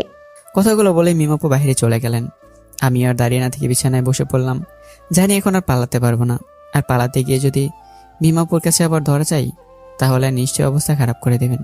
রুমে একা একা বসে আছি, এমন সময় মিমাপু হাতে খাবার প্লেট নিয়ে হাজির। প্লেটটা নিয়ে সোজা আমার পাশে এসে বসে পড়লেন। এই নাও, হাঁ করো, আমি তোমায় খাইয়ে দিচ্ছি। আমার হাত দিয়ে আমি খেতে পারবো, কাউকে খাইয়ে দিতে হবে না। কথা কম বলে যা বলছি তাই কর, না হলে শাস্তিটা বেড়ে যেতে পারে। ধুর, ভাল লাগে না কিছু। এরপর এক প্রকার বাধ্য হয়ে হাঁ করতে হলো। মিমাপু আমার মুখের উপর খাবার তুলে দিচ্ছেন আর আমি খাচ্ছি। প্লেটের খাবার প্রায় অর্ধেক খাওয়া হলে মিমাপু প্লেটটা আমার হাতে দিয়ে দিলেন। আগেই তো বললাম আমি নিজেতে খেতে পারবো, তাহলে অর্ধেক খাইয়ে রেখে দিলেন কেন? বাকি খাবারগুলো আমি খাবো তাই। তো খান, প্লেটটা আমার দিকে দিচ্ছেন কেন? কারণ এখন তুমি আমায় তোমার হাতে খাইয়ে দিবে। সরি, আমি পারবো না। আপনার ইচ্ছে হলে আপনি নিজেতে খান। কি বললা, আবার বলো। বললাম তো পারবো না। আমি জানতাম তুমি এটা বলবে, তাই এর ব্যবস্থা আগে থেকেই করে রেখেছিলাম। কথাটা বলে বিছানার নিচ থেকে একটা চাকু বের করলেন। এ কি, আপনি চাকু কই পেলেন? সেটা তোমার না জানলেও চলবে। এখন বলো, একটু আগে কি যেন বলছিলে? কই কি বললাম? তুমি না বললে আমায় খাইয়ে দিবে না? চাকুটা আমার কাছে নেই। না না, আমি এটা কখন বললাম? আমি খাইয়ে দিব বলছি তো। এই তো লাইনে এসেছো, এখন চুপচাপ খাইয়ে দাও তো, অনেক খিদা লেগেছে। এরপর বাধ্য হয়েই মিমাপুকে খাইয়ে দিতে হলো। মিমাপুকে খাইয়ে দিচ্ছি আর উনি ছোট বাচ্চাদের মতো খেয়ে যাচ্ছেন। চাকুটা এখন হাতে নিয়ে বসে আছেন। খাবার মুখে দিতে একটু দেরি করলেই মিমাপু চাকুটা দিয়ে ভয় দেখান। সব মিলিয়ে একটা প্যারার মধ্যে আছি। মিমাপুর খাওয়া দাওয়া শেষ হলে প্লেটটা নিয়ে বাইরে চলে গেলেন। আমি কি আর করবো, রুমে একা একা বসে রইলাম। অনেকক্ষণ ধরে একা একা বসে থাকতে থাকতে শরীরটা ক্লান্ত লাগতে শুরু করলো। পাশে যখন বিছানা আছে তাহলে একটু শুয়ে পড়ি, তাহলে ভালো লাগবে। যেভাবে সেই কাজ, বিছানায় পড়ে দিলাম ঘুম। ঘুম ভাঙলো কারো নরম হাতের ছোঁয়ায়। চোখ মেলে তাকিয়ে দেখি মিমাপু আমার মাথার কাছে বসে মাথায় হাত বুলিয়ে দিচ্ছেন। আমার দিকে উনি এক নজরে তাকিয়ে আছেন, যা দেখে আমি একটু ভয় পেলাম। লজ্জায় শোয়া থেকে উঠে বসলাম। কি হলো, উঠে পড়লে কেন? তুমি ঘুমাও, আমি তোমার মাথায় হাত বুলিয়ে দিচ্ছি। না, শরীরটা একটু ক্লান্ত লাগছিল তো, তাই শুয়ে পড়েছিলাম। এখন ভালো লাগছে, আর ঘুমাবো না। আপনি কখন আসলেন? একটু আগে আসলাম, এসে দেখি তুমি শুয়ে আছো, তাই আর ডাক দিলাম না। ও, তো এখন কয়টা বাজে? 7টা বেজে গেছে। আচ্ছা, আমার একটা আবদার পূরণ করবেন? কি বলো? বলছি কি, কয়েকদিন ধরে তো বাসায় কারোর সাথে যোগাযোগ হয়নি, যদি একটু বাসায় ফোন করতে দিতেন। এত যোগাযোগ করা লাগবে না, যেভাবে আছো সেভাবেই থাকো। আচ্ছা, জানি আর কথা বাড়িয়ে কোনো লাভ হবে না, তাই আর কিছু বললাম না। দেখতে দেখতে অনেকটা সময় কেটে গেল। এদিকে মিমাপু কোথায় জানি চলে গেলেন। একটু পর আবার রুমে আসলেন, হাতে একটা খাবার প্লেট নিয়ে। প্লেটটা নিয়ে আমার কাছে এসে বসলেন। আর কি বলবো, দুপুরের মতো আমাকে উনি খাই দিলেন, আর ওনাকে আমার খাই দিতে হলো চাকুর ভয়ে। খাওয়া শেষ হলে প্লেটটা নিয়ে উনি আবার বাইরে চলে গেলেন। একা একা রুমে বসে আছি, তখন আবার মিমাপু রুমে আসলেন। আমি ঘুমাবো কোথায়? কেন এই রুমে? আর আপনি? তোমার সাথে। কি? অসম্ভব, আমি আপনার সাথে এক বিছানায় ঘুমাতে পারবো না। কি বললা, পারবা না তাই না? বিছানার কাছে এসে চাকুটা বের করে দেখেন, সবসময় ভয় দেখাবেন না। আর আমাদের কিন্তু এখনো বিয়ে হয়নি, শুধু দুজন এক বিছানায় ঘুমানোর প্রশ্নই আসে না। চুপ, আর একটাও কথাও না। আমি যা বলেছি তাই হবে। আমরা এক বিছানাতেই ঘুমাবো। আচ্ছা, কিন্তু আমাদের মধ্যে কোলবালিশ থাকতে হবে, না হলে আমি ঘুমাবো না। জানি না করলেও শুনবে না, তাই এটাই বললাম, দেখি কি বলে। আচ্ছা ঠিক আছে। আচ্ছা, তো এখন ঘুমিয়ে পড়ি, অনেক তো রাত হলো। তার আগে তোমার শাস্তিটা তো দিয়ে দেই। মামা, মানে কিসের শাস্তি? আমি কি করলাম? ওই যে পালানোর শাস্তি, সেটা তো এখনো রয়ে গেছে। এই মেয়ে তো দেখছি শাস্তি শাস্তি করে মাথা খেয়ে নেবে। এখন কি করব?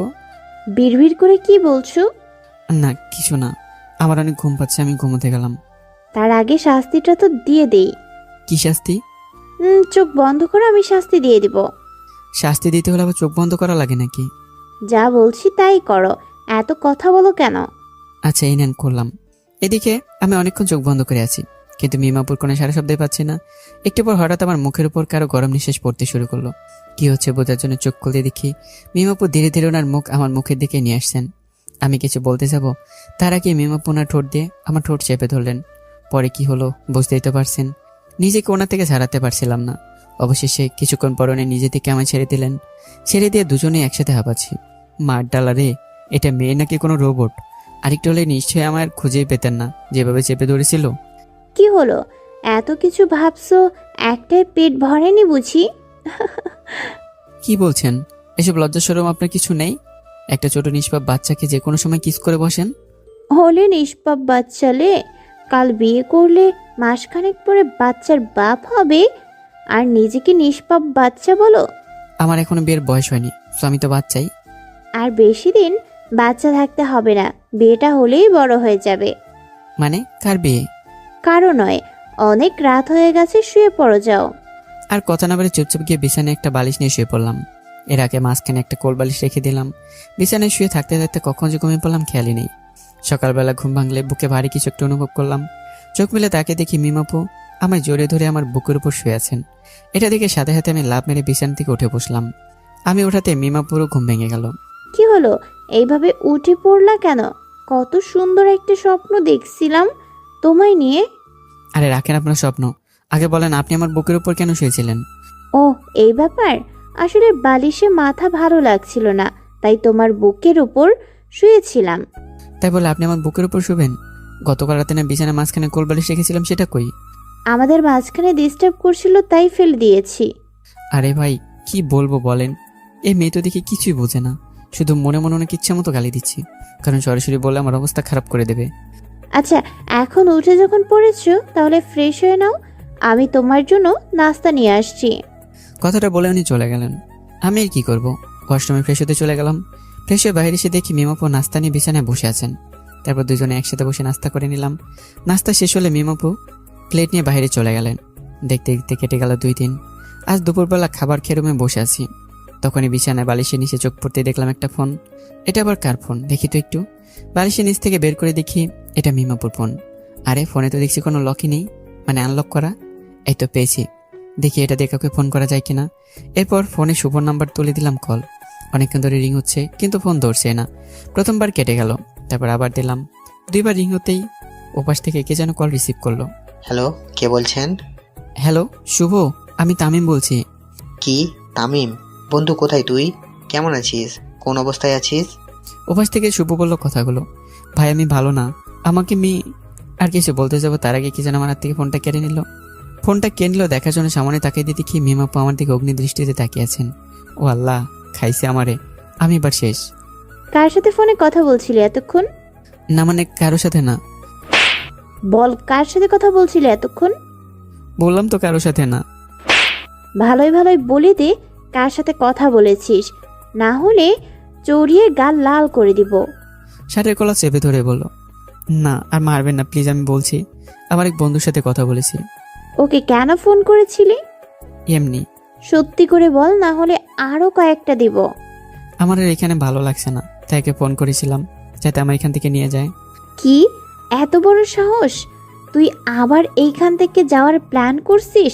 দাঁড়া, আজ তোকে জন্মের শিক্ষা দিয়ে দিব, যাতে আর এইখান থেকে যাওয়ার প্রশ্ন মাথায় না আনিস।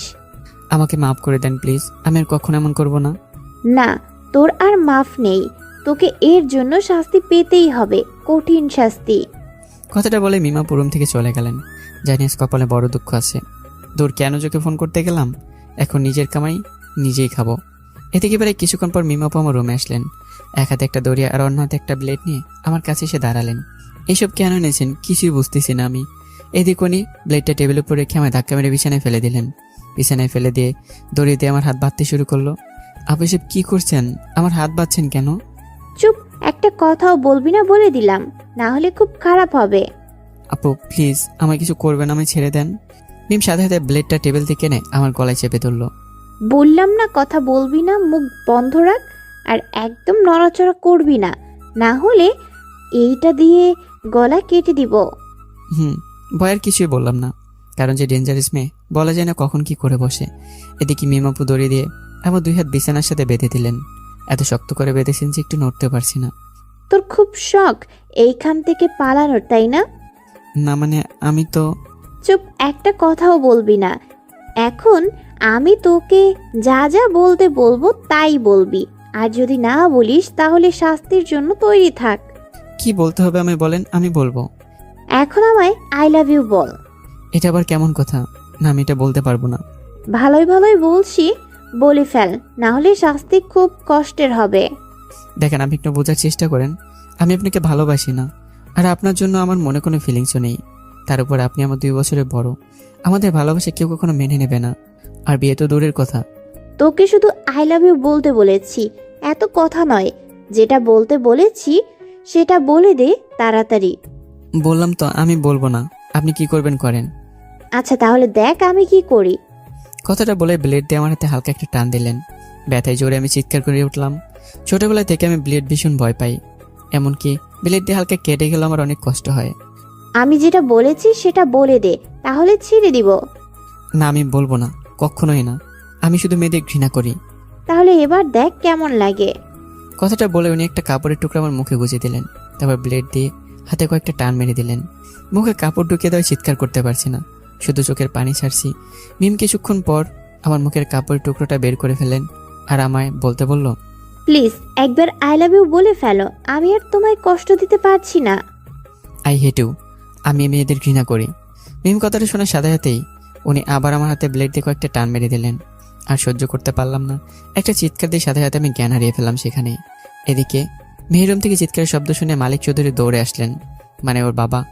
উপরে এসে মেয়ের রুমে ঢুকতেই আমার এমন অবস্থা দেখে দৌড়ে মেয়েকে গিয়ে আটকালেন। মামুনি, এটা কি করছো তুমি? ওর এই অবস্থা কেন? আমি করেছি ওর এমন অবস্থা। ওকে একটু তুমি ভালোবাসো, তাহলে ওর সামনে এমন অবস্থা করলে কেন? বাবা, ও আমায় একটুও ভালোবাসতে চায় না, এখন আমি কি করব তুমিই বলো। মামুনি, এইভাবে জোর করে কারো ভালোবাসা আদায় করা যায় না। তুমি ওর সাথে সবসময় ভালো ব্যবহার করো, দেখবে ও এক সময় এমনিতেই তোমার ভালোবাসতে শুরু করছে। আমি আর ওর সাথে কখনো এমন করব না, তুমি ওর জন্য ডাক্তার ডাকো প্লিজ। আচ্ছা, আমি ডাক্তার ডাকছি, তুমি ওর কাছে থাকো। কথাটা বলে মালিক চৌধুরী রুম থেকে বের হয়ে আসলেন। আপনারা হয়তো ভাবছেন মিমের বাবা মিমের এমন কাজে কেন অনেক উৎসাহ দিচ্ছেন, তাই না? আপনারা তো জানেনই মিম ওনার একমাত্র আদরের মেয়ে। ছোটবেলায় থেকে মাকে হারিয়ে মেয়েটা মাহারা হয়ে গেছে, তাই ছোট থেকে আজ পর্যন্ত মেয়ের কোনো চাওয়াই তিনি বাকি রাখেননি। তাই মিম যখন তার বাবাকে আমার কথা বলেন, তখনই তিনি মেয়েকে তার সাপোর্ট দেন, তার যা ইচ্ছে তাই করতে বলেছিলেন মিমকে। আরেকটা কথা, আপনারা তো ভাবছেন মিমের বাবা আমাকে চিনি কি করে। মিম যখন আমার কথা ওর বাবার কাছে বলে, তখন মিম আমার একটা ছবি ওনাকে দেখিয়েছিলেন। আশা করি আপনাদের মনের প্রশ্ন কিছুটা হলেও কমেছে। এখন গল্পে আসা যাক। এদিকে মিমের বাবা ফোন করা 10 মিনিট পরেই একটা পরিচিত ডাক্তার এসে হাজির হলেন। তারপর উনি ডাক্তারকে সাথে নিয়ে মিমের রুমে চলে আসলেন। ডাক্তার এসে আমার এই অবস্থা দেখে তো অবাক। ও মাই গড, ছেলেটার হাতের এমন অবস্থা কে করলো? এসব আপনাকে আমি পরে বুঝিয়ে বলবো, এখন আপনি ওর হাতে রক্ত পড়াটা বন্ধ করুন প্লিজ। ডাক্তার এরপর উনি এসে আমার হাতে রক্ত পরিষ্কার করে হাত ব্যান্ডেজ করে দিলেন। হাত ব্যান্ডেজ করে কিছু ওষুধ দিয়ে ডাক্তার চলে গেলেন। ডাক্তার চলে যাওয়ার পর মিমের বাবা মিমকে ভালো করে বোঝালেন যাতে এই ধরনের কাজ আর কখনো না করে। এরপর মিমের বাবা রুম থেকে চলে গেলেন, শুধু মিম আমার পাশে বসে রইল। এদিকে আমার জ্ঞান ফিরলে বুকের উপর ভারী কিছু অনুভব করলাম। চোখ মেলে তাকে দেখি মিমাপু আমার বুকের উপর শুয়ে আছে। এটা দেখে আমি একটু নড়ে চড়ে উঠলাম। আমার নাড়াচড়াতে মিমাপু উঠে পড়লেন আর দেখলেন আমার জ্ঞান ফিরেছে। এখন কেমন লাগছে শরীর?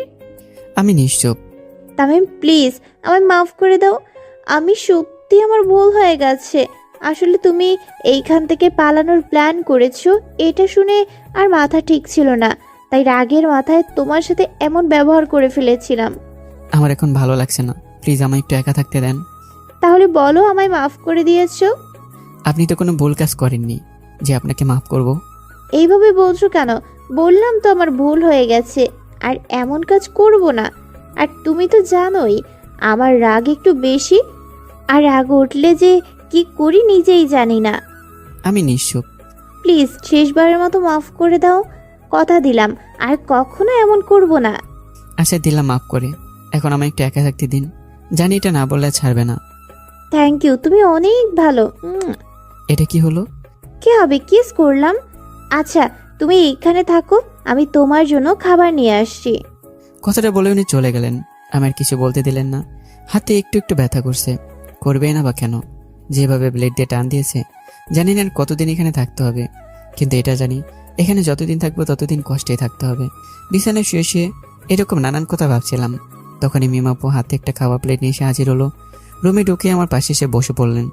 এরপর আমার শোয়া থেকে টেনে উঠালেন। এই নাও, হা করো, আমি তোমায় খাইয়ে দিচ্ছি। মুখের কাছে এক লোকমা খাবারে নেই। আমি কোনো কথা না বলে খাবারগুলো মুখে ঢুকে নিলাম।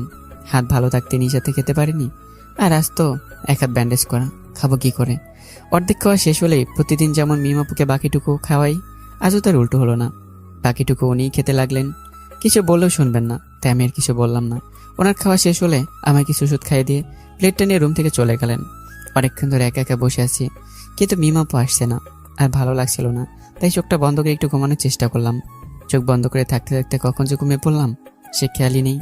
এদিকে আমার ফ্যামিলির কি খবর চলুন একটু জেনে আসি। আমি কিডন্যাপ হওয়ার পর থেকে আমার বাবা মা সব বন্ধুদের ফোন করে জিজ্ঞাসাবাদ করেন যে আমি তাদের সাথে আছি কিনা, কিন্তু ওরা সবাই ব্যাপারে কিছুই বলতে পারেনি মা বাবাকে। অবশেষে আমার বাবার কোনো পথ না পেয়ে পুলিশের কাছে গিয়ে আমার কিডন্যাপ হওয়ার ব্যাপারে ফাইল লেখান। এই কয়েকদিনে পুলিশের আমাকে শহরের সব জায়গায় খুঁজে দেখেছে, কিন্তু কোথাও পায়নি। পাবে কি করে? আমাকে যে এমন জায়গায় নিয়ে এসেছে যেখানে দূর দূর পর্যন্ত মানুষের বসবাসী নেই। শহরের কোনায় এক নির্জন জায়গায় আমাকে নিয়ে লুকিয়ে রেখেছে মিম। আজ শুভর ফোনে অচেনা নাম্বার থেকে আমার ফোন পেয়ে শুভ অনেকটা অবাক হয়ে গেল। সাথে সাথে আমাকে কয়েকটা প্রশ্ন করে বসে, কিন্তু আমি কিছু বলার আগে ফোনটা কেটে যায়। চেষ্টা করে আমার সাথে আর কিছু জানতে পারলো না। কোনো উপায় না পেয়ে ঘটনাটা আমার পরিবারকে সে জানায়। তার আগে তাদের সব বন্ধুদের আমার সাথে ঘটে যাওয়া ঘটনাটা জানিয়ে দিল। শুভর মুখ থেকে আমার কথা শুনে আমার মায়ের চোখে জল চলে আসলো। কোথায় আছে আমার ছেলে, কেমন আছে, কোন অবস্থায় আছে ইত্যাদি প্রশ্ন করতে লাগলেন শুভকে। কিন্তু শুভ মায়ের কোনো প্রশ্নের উত্তরই দিতে পারেনি। কিভাবে দেবে? সে তো নিজেই জানে না আমি কোথায়। মায়ের মন কি জিনিস তা হয়তো আমরা অনেকেই জানি না। ছেলের জন্য মায়ের মনে যে কতটুকু ভালোবাসা আসে সেটা আমরা জানি না। মা নিজে না খেয়েও মরে যেতে পারবে, কিন্তু ছেলের মুখে খাবার তুলে না দিলে থাকতে পারবে না। মা এমন একটা জিনিস যেটা হারালে আর 7 জন্মেও খুঁজে পাওয়া যাবে না। মায়ের কথা লিখতে গেলে সারা জীবন শেষ হয়ে যাবে। যাই হোক, এখন গল্পে আসি। এদিকে আমার মা শুভকে শুধু একটা প্রশ্নই করছে, আমার ছেলে কোথায়? কিন্তু শুভ এ ব্যাপারে কিছুই বলতে পারছে না। অবশেষে বাবা পুলিশকে ফোন করে বাসায় আসতে বললেন। কিছুক্ষণের মধ্যে পুলিশ এসে আমাদের বাসায় হাজির হলো। তারপর উনি শুভর মুখ থেকে শোনা আমার ঘটনাগুলো পুলিশকে জানালেন। এরপর পুলিশ শুভর মোবাইল থেকে নাম্বারটা নিল, যে নাম্বার দিয়ে শুভর কাছে ফোন করেছিলাম। এখন পুলিশ ওই নাম্বার থেকে কিডন্যাপারদের খোঁজ বের করবে। ইতিমধ্যে তারা কাজেও লেগে পড়েছে, দেখা যাক কি হয়।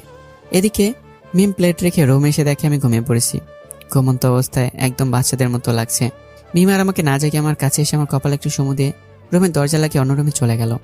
সকালবেলা ঘুমতি করে দেখলাম মিম আপু আমার পাশে বসে আছেন আর মাথায় হাত বুলিয়ে দিচ্ছেন আর একদিন আমার দিকে তাকিয়ে আছেন। এদিকে আমার ঘুম ভেঙে গেছে, সেটা উনি টেরি পেলেন না, তাই আমি একটু নড়েচড়ে উঠলাম। আরে তুমি উঠলে কেন? শুয়ে থাকো, আমি তোমার মাথায় হাত বুলিয়ে দিচ্ছি। না, আর ঘুমোতে ইচ্ছা করছে না। আচ্ছা তাহলে তুমি ফ্রেশ হয়ে নাও, আমি তোমার জন্য নিয়ে আসছি। আর কিছু না বলে ওয়াশরুমে চলে গেলাম। ফ্রেশ হয়ে বাইরে এসে দেখি মিমাপু নাস্তার প্লেট হাতে নিয়ে বিছানায় বসে আছেন। এরপর দুজনে একসাথে বসে নাস্তা করে নিলাম। নাস্তা করা শেষ হলে মিমাপু প্লেট নিয়ে বাইরে চলে গেলেন। এভাবে দেখতে দেখতে কেটে গেল কিছুদিন। এই কয়েকদিনে মিমাপু আমার অনেক খেয়াল রেখেছেন, কখন আমার উপর রাগ দেখাননি। হাত অনেকটা ভালো হয়ে গেছে এই কয়েকদিনে। তো আজ বিকেলবেলা রুমে একা একা বসে আছি, এমন সময় মিমাপু রুমে আসলেন। এসে আমাকে বলেন রেডি হতে। রেডি হব মানে? আমরা কোথায় যাব? সেটা গেলেই দেখতে পারবা, এখন তাড়াতাড়ি রেডি হয়ে নাও। আরে যাবোটা কোথায় সেটা তো বলবেন। ওই এত কথা বলো কেন? রেডি হতে বলেছি চুপচাপ রেডি হয়ে যাও। আর কথা না বলে ওয়াশরুমে গিয়ে হাত মুখ দিয়ে ফ্রেশ হয়ে আসলাম। বাইরে এসে দেখি মিমা বিছানায় বসে আছেন। কি হলো, এইভাবে দাঁড়িয়ে আছো কেন? রেডি হও। না মানে কাপড় চেঞ্জ করতে হবে তো, আপনি একটু বাইরে যান। কেন, আমি থাকতে সমস্যা কি? আমার লজ্জা করে, আপনি বাইরে যান, না হলে আমি রেডি হব না। আচ্ছা যাচ্ছি, কিন্তু তাড়াতাড়ি রেডি হয়ে নাও। আর হ্যাঁ, আলমারিতে একটা নীল পাঞ্জাবি রাখা আছে, ওটা পরে নাও। কথাগুলো বলে উনি রুম থেকে চলে গেলেন। আমি ওনার কথা মতো আলমারি থেকে পাঞ্জাবিটা বের করে পরে নিলাম, না হলে পরে যদি আবার রাগারাগি করেন। পাঞ্জাবির সাথে একটা প্যান্ট পরে রেডি হয়ে বিছানায় বসে আছি, কিন্তু মিমাপু সারা পাচ্ছি না। অনেকক্ষণ ধরে বসে থাকার পর হঠাৎ পাশের রুম থেকে মিমাপুর ডাক আসলো, মানে আমার নাম ধরে ডাকছেন। মনে হয় কোনো কাজ আছে, যাই গিয়ে দেখি কিসের জন্য ডাকছেন। এরপর বিছানা থেকে উঠে পাশের রুমে চলে এলাম। এসে বাহির থেকে দরজা একটা টোকা দিলাম। দরজা খোলা আছে, ভেতরে আসো। ভেতর থেকে কে যেন বললো কথাটা। আমি দরজা খুলে ভেতরে ঢুকে পড়লাম। ভেতরে ঢুকে দেখি মিমাপু একটা শাড়ি পরে দাঁড়িয়ে আছেন। আমায় ডেকেছেন? এইখানে একটু আসো, শাড়ির কুচিটা ঠিক করতে পারছি না, একটু ঠিক করে দাও। আমার তো শাড়ির ব্যাপারে কোনো আইডিয়া নেই, আমি এসব পারবো না। তোমায় কিছু করতে হবে না, শুধু শাড়ির কুচিটা ধরে রাখলেই হবে। আর কথা না বেরিয়ে ওনার কাছে গিয়ে শাড়ির কুচিটা ধরে রাখলাম। কিছুক্ষণ পর ওনার শাড়ি পরে শেষ হলে আমায় বললেন, হয়ে গেছে, এখন কুচিটা আমার কোমরে গুজে দাও তো। মানে? মানে আবার কি? বলেছি শাড়ির কুচিটা আমার কোমরে গুজে দাও। আমি এটা পারবো না, আপনি করেন। একদম রাগ উঠাবে না, তাড়াতাড়ি শাড়ির কুচিটা গুজে দাও। আমার লজ্জা করছে, আপনি করেন। এই না, দিচ্ছি তো, রাখছেন কেন? তারপর এক প্রকার বাধ্য হয়ে ওনার কোমরে শাড়ির কুচিটা গুজে দিলাম। ওনার কোমরে হাত দেওয়ার সময় ওনার সমস্ত শরীরটা কেঁপে উঠল। সাথে সাথে উনি আমায় ঝাপটে ধরলেন। হয়ে গেছে, এখন ছাড়ুন। মিম ছেড়ে দিয়ে একটু দূরে চলে গেলেন। ওনার মুখে পুরো লজ্জার ছাপ দেখা যাচ্ছে। এক তো নিজের কুচি নিচে দিতে বলে, আর নিজে লজ্জা পায়। বুঝে নেই মনে কি চলছে। এখন কি এখানে দাঁড়িয়ে থাকবেন? হ্যাঁ না মানে চলো। এরপর উনি আমার হাত ধরে নিচে নিয়ে আসলেন। এসে আমার একটা গাড়িতে উঠিয়ে দিয়ে নিচে উঠে বসলেন। আমরা কোথায় যাচ্ছি? গেলেই দেখতে পারবা, এখন চুপচাপ থাকো। আর কথা বললাম না, চুপ করে বসে রইলাম। এদিকে মিমাপু বসে গাড়ি ড্রাইভ করছেন। প্রায় কিছুক্ষণ পর গাড়ি এসে থামলো একটা মার্কেটের সামনে। আমরা এসে গেছি, নেমে পড়ো। কথা না বলে নেমে পড়লাম। উনি একটু পর গাড়ি থেকে নেমে পড়লেন। তারপর আমায় নিয়ে মার্কেটের ভিতরে চলে আসলেন। এসে প্রথমে একটা কাপড়ের দোকানে ঢুকলেন। তারপর আমার সাইজে কিছু শার্ট প্যান্ট পছন্দ করে দোকানদারকে সব প্যাক করে দিতে বললেন। প্যাক করা হয়ে গেলে কাপড়ের টাকা দিয়ে দোকান থেকে বের হয়ে আসলাম। তারপর আরেকটা দোকানে নিয়ে আসলেন আমায়, যেখানে শুধু শাড়ি আর শাড়ি। এসে আমায় কয়েকটা শাড়ি পছন্দ করে দিতে বললেন। প্রথমে না করলেও পরে ওনার রাগি ফেস দেখে পছন্দ করে দিতেই হলো। এরপর আমার দেখানো শাড়িগুলোর মধ্যে সব শাড়ি দোকানদারকে প্যাক করে দিতে বলেন। প্যাক করা হয়ে গেলে শাড়ির টাকা দিয়ে বাইরে চলে আসলাম। বাইরে এসে গাড়িতে উঠতে যাব, তখনই সামনে তাকে দেখি রনি অনেকটা মার্কেট থেকে বের হচ্ছে। আমি জোরে একটা ডাক দিলাম রনিকে, কিন্তু দুজনের দূরত্ব অনেক দূরে থাকায় ও আমার আওয়াজ শুনতে পায়নি। ওই তুই কাকে ডাকছিস? আবার পালানোর ইচ্ছা জেগেছে নাকি? হ্যাঁ, না না, আসলে বুঝেছি, তুই এইভাবে মানবি না। বাসায় চল, তোর খবর আছে। বলে আমায় টেনে গাড়িতে ঢুকে দিলেন। আর সাথে নিজেও ঢুকে বললেন, আমার একটু ওর সাথে কথা বলতে দেন না প্লিজ, আমি শুধু আম্মুর ব্যাপারে ওর সাথে একটু কথা বলবো। মিম সাথে হাতে কোত্থেকে যেন একটা চাকু বের করে আমার গলায় ধরলো। আর একটা কথাও বলবি না, না হলে ওই দিনের মতো আজ গলা কেটে দিব। ভয় আর আমি কোনো কথা বললাম না। এরপর উনি গাড়ি চালিয়ে সোজা বাসায় চলে আসলেন, মানে যেখানে আমায় কিডন্যাপ করে এনেছিলেন। বাসায় এসে গাড়ি থেকে নেমে আমার হাত ধরে সোজা উপরে নিয়ে আসলেন। প্রথমে রুমে ঢুকে রুমে ব্যাগগুলো বিছানায় ছড়ে মারলেন। তারপর রুমে দরজাটা লাগিয়ে ধীরে ধীরে আমার কাছে আসতে লাগলো। আল্লাহ, আজ আমি শেষ, আমাকে কেউ বাঁচাও। তোকে যে ওই দিন এত কঠিন শাস্তি দিলাম, সেইটা তোর পেট ভরেনি নাকি আরো লাগবে? আমি তো শুধু একটা আম্মুর ব্যাপারে জিজ্ঞেস করতে চেয়েছিলাম। ও তাই? আর তুমি আমায় এই কথা বলে পালিয়ে যাবা আর আমি বুঝতেই পারবো না, তাই না? না না, আমি পালাতে যাব কেন? আমি ভালো করেই জানি তুই আমার কাছ থেকে পালানোর জন্য নানান প্ল্যান করছিস, কিন্তু সেটা আর হবে না। তার আগেই আমি তোকে নিজের করে নিব। কথাটা বলেই আমার পেছনের চুলগুলো ধরে আমার ঠোঁটের সাথে ওনার ঠোঁট এক করে দিল। এই একটু সময় এত কিছু হয়ে যাবে আমি কখনোই আশা করিনি। নিজে ওনার কাছ থেকে ছাড়ানোর অনেক চেষ্টা করছি, কিন্তু উনি আমায় যেভাবে ধরে আছেন, ছাড়ার নামই নিচ্ছেন না। এদিকে আমি নিজে কোনার কাছ থেকে ছাড়ানোর যতবার চেষ্টা করছি, ততবারই উনি আমার ঠোঁটে কামড় মারছেন। এমন জোরে কামড় মারছেন, মনে হয় উনি এক্ষুনি ঠোঁট ছিঁড়ে ফেলবেন। ঠোঁটের ব্যথার জন্য চোখে জল এসে পড়েছে, কিন্তু ওনার ছাড়ার কোনো নামই নেই। প্রায় 5-6 মিনিট পর উনি নিচ থেকে আমায় ছেড়ে দিলেন। সাথে সাথে দৌড়ে ওয়াশরুমে আয়নার সামনে চলে গেলাম। গিয়ে দেখি মায়েরা কামড়ি ঠোঁটের অবস্থা একদম শেষ করে ফেলেছে। একটু একটু রক্ত পড়ছে ঠোঁট দিয়ে। এরপর ঠোঁটটা ভালো করে দিয়ে ওয়াশরুম থেকে বের হয়ে আসলাম। আরে তোমার ঠোঁটে এই অবস্থা কেন? শয়তান মাইয়া কোথাকার, নিজে কামড় মেরে বলে ঠোঁটের এমন অবস্থা কেন। বিড়বিড় করে কি বলছো? আপনার কি একটু মায়া দয়া নেই? দেখেন আমার ঠোঁট কামড়ে কি হাল করেছেন ঠোঁটে। সরি, আসলে তুমি অনেক নড়াচড়া করছিলে তো, তাই রাগের মাথায় একটু কামড় মেরে দিয়েছিলাম। ঠোঁট দিয়ে রক্ত বেরোচ্ছে আর এটাকে আপনি একটু কামড় বলছেন? বললাম তো সরি। আচ্ছা তুমি একটু দাঁড়াও, আমি এক্ষুনি আসছি। বলে রুম থেকে চলে গেলেন।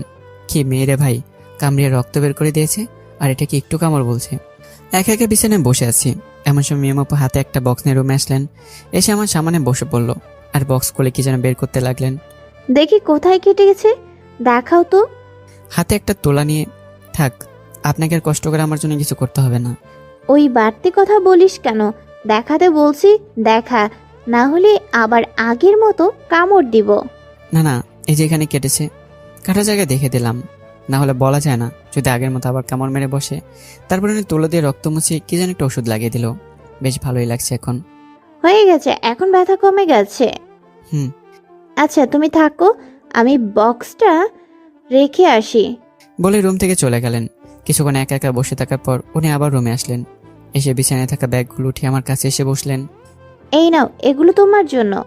এইসব আপনাকে কে আনতে বলেছে? আমি আপনার জিনিস নিতে পারবো না। কেউ বলেনি, আমি নিজ থেকেই এনেছি। এখন চুপচাপ এগুলো নাও। বললাম তো আমি আপনার জিনিস নিতে পারবো না। আপনার জিনিস আপনার কাছে রাখেন। ওই তোকে ভালো করে বলছি বলে লাই পাচ্ছিস তাই না? চুপচাপ এইগুলো নে, না হলে মেরে লাশ বানিয়ে দিব। এমনিতেই তো এখানে লাশ বানিয়ে রেখেছেন। মনে মনে বললাম কথাটা। ওই কি বললি, আবার বল। না না, আমি কখন কি বললাম? বললাম ব্যাগগুলো দিন, আমি নিচ্ছি। কি মেয়ে ভাই, মনে মনে কিছু বললেও বুঝে যায়। এই তো ভালো ছেলে, এই নাও। ব্যাগগুলো হাতে দিয়েই এইভাবে মিমাপুর রাগ ভালোবাসার মধ্যে দিয়ে কেটে গেল কিছুদিন। এই কয়েকদিনে মিমা আমার সাথে ভালো ব্যবহারই করেছে, কিন্তু আমার কিছুতে এখানে মন বসছে না। মায়ের কথা মনে হলেই আমার মাঝে মাঝে কান্না পায়, কিন্তু কিছু করার নেই। একদিন সকালে রুমে বসে আছি, এমন সময় মিমাপুর রুমে আসলেন। এসে আমার কাছে বসে পড়ল। শোন, আজ আমরা দুজন বিয়ে করব। কি কি বলছেন এসব? মাথা ঠিক আছে তো আপনার? আর এই কয়দিন ধরে আমার খুব ভয় করছে, মনে হয় কোনো একদিন তোমায় হারিয়ে ফেলতে পারি। তাই আমি আব্বুকে বলে আমাদের বিয়ের ব্যবস্থা করে ফেলেছি। আমি আপনাকে বিয়ে করতে পারবো না। বিয়ে তো তোকে করতেই হবে, হোক সেটা জোর করেই।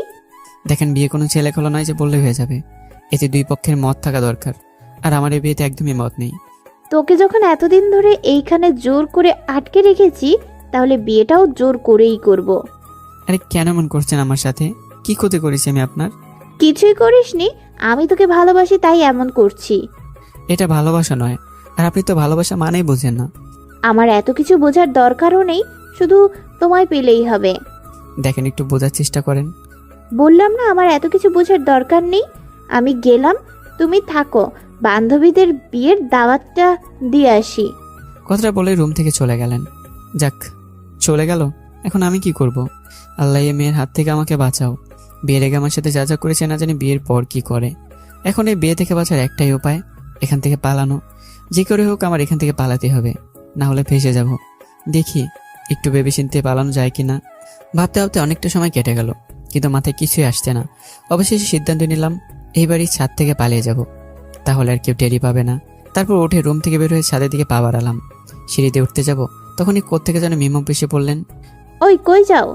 না মানে একটু ছাদে যাচ্ছি। কেন, ছাদে গিয়ে কি করবা? এমনিতে একটু হাওয়া খেতে যাচ্ছি। আচ্ছা তাহলে যাও, আর হ্যাঁ একটু তাড়াতাড়ি আসবে কিন্তু। আচ্ছা বলেই সোজা ছাদে চলে আসলাম। ছাদে এসে চারপাশ ভালো করে দেখে নিলাম। না, নিচে তো মিমাপুর লোকদের দেখছি না। যাক ভালোই হলো, পালাতে অন্তত সহজ হবে। তারপর একটা মোটা পাইপ দেখে ওটাই চড়ে নিচে নামতে লাগলাম। আগে বলে রাখি, ছোটবেলা থেকে পাইপ বেয়ে নামা ওঠা আমি শিখে ফেলেছি, তাই পাইপ বেয়ে নামতে একটু অসুবিধা হচ্ছে না। প্রায় 5 মিনিট পর পাইপ বেয়ে নিচে এসে নামলাম। অনেক কষ্ট হয়েছে নামতে, তাই না? পাইপ বেয়ে নামার সাথে সাথেই কে যেন পিছন থেকে কথাটা বলল। পিছনে করে দেখি মিমাপু। উনি এখানে কি করছেন? আমি তো আর শেষ। কি হলো, পানি লাগবে নাকি? আপনি এখানে? কেন? না মানে আসলে। চুপ, একটা কথাও বলবি না আর। তোর অনেক সাহস বেড়ে গেছে না? আমার চোখ ফাঁকি দিয়ে পালিয়ে যাবি আর আমি টেরই পাবো না, তাই না? আমি তো নিশ্চুপ। ভিতরে চল একবার, শুধু বিয়েটা হোক, তারপর মজা বুঝাবো। বলে আমার হাত ধরে টেনে ভিতরে নিয়ে আসলো। আপনারা হয়তো ভাবছেন মিম কিভাবে জানলো আমি পালাচ্ছি, তাই না? যখন আমি মিমকে ছাদে যাওয়ার কথা বলেছিলাম তখনই মিমের মনে সন্দেহ জাগে। তারপর আমাকে ছাদে পাঠিয়ে মিম নিচে দেখতে পেল যে আমি একটা পাইপ দিয়ে নিচে নামছি। আর কি, তখন মিম বুঝে গেল তার ধারণাই ঠিক। এদিকে মিম আপু আমার হাত ধরে টেনে টেনে রুমে নিয়ে আসলেন। এসে রুমে ঢুকে বাইরে থেকে দরজা লক করে চলে গেলেন। ধুর, আবারও ধরা খেয়ে গেলাম। মনে হয় এই জন্মের এখান থেকে পালানো হবে না। এদিকে মিমকে ওর বাবাকে বিয়ের জন্য কাজে আনতে বলে। তারপর 2টা লোক পাঠিয়ে দিল আমাকে তৈরি করার জন্য। সাথে সাথে সে নিজেও তৈরি হতে চলে গেল। এদিকে রুমে হাঁটাহাঁটি করছিলাম, তখনই দরজা খুলে 2টা লোক এসে আমায় জোর করে বিয়ের কাপড় পরাতে লাগলো। আমি কাপড় পরবো না বলছিলাম বলে একটা লোক পকেট থেকে চাকু বের করে ভয় দেখে বিয়ের কাপড় পরিয়ে দিল। এদিকে নিচে কাজে এসেও হাজির। এরপর বর আর কনেকে নিয়ে আসতে বললেন। মিমের বাবা মিমকে আর আমাকে নিয়ে আসতে ইশারা দিলেন লোকদের। এরপর আমাকে 2জন জোর করে নিচে নিয়ে আসলো। আর এদিকে মিমকে 2জনে মেয়ে বউ সাজিয়ে নিয়ে আসলো। কাজী 2জনকে একপাশে বসাতে বললেন। তারপর শুরু হলো বিয়ে পড়ানো। এক পর্যায়ে কাজী মিমকে কবুল বলতে বললেন। মিম সাথে সাথে 3বার কবুল বলে ফেলেন। এরপর কাজী আমাকে বলতে বললেন। আমি একবার মিমের দিকে আরেকবার কাজীর দিকে তাকাচ্ছি। কবুল বলবো কিনা সে নিয়ে চিন্তায় পড়ে গেলাম। কবুল বলতে অনেক দেরি হয়ে যাওয়ায় মিম ঘুমটা তুলে আমার দিকে রাগি চোখ নিয়ে তাকালো। আমি বুঝে গেছি এখন আমার কবুল না বলে কোনো উপায় নেই। এরপর আমি কবুল বলতে যাব, তখনই একদল পুলিশ এসে আমাদের চারদিকে ঘিরে ফেললো। কেউ পালানোর চেষ্টা করবেন না, সবাই যার যার জায়গায় থাকবেন। পুলিশের মধ্যে থেকে একজন বলল কথাটা। আমার ছেলে কোথায়? কই আমার ছেলে তামিম? পুলিশের ভিড় ভেঙে আমার মা সামনে এসে বলল কথাটা। আম্মু তুমি এখানে কি করছো? কথাটা বলেই উঠে গিয়ে আমার পাশে দাঁড়ালাম। বাবা কেমন আছিস তুই? কতদিন হলো তোকে দেখিনি। আমাকে জোরে ধরে বললেন মা কথাটা। আমি ভালো আছি আম্মু।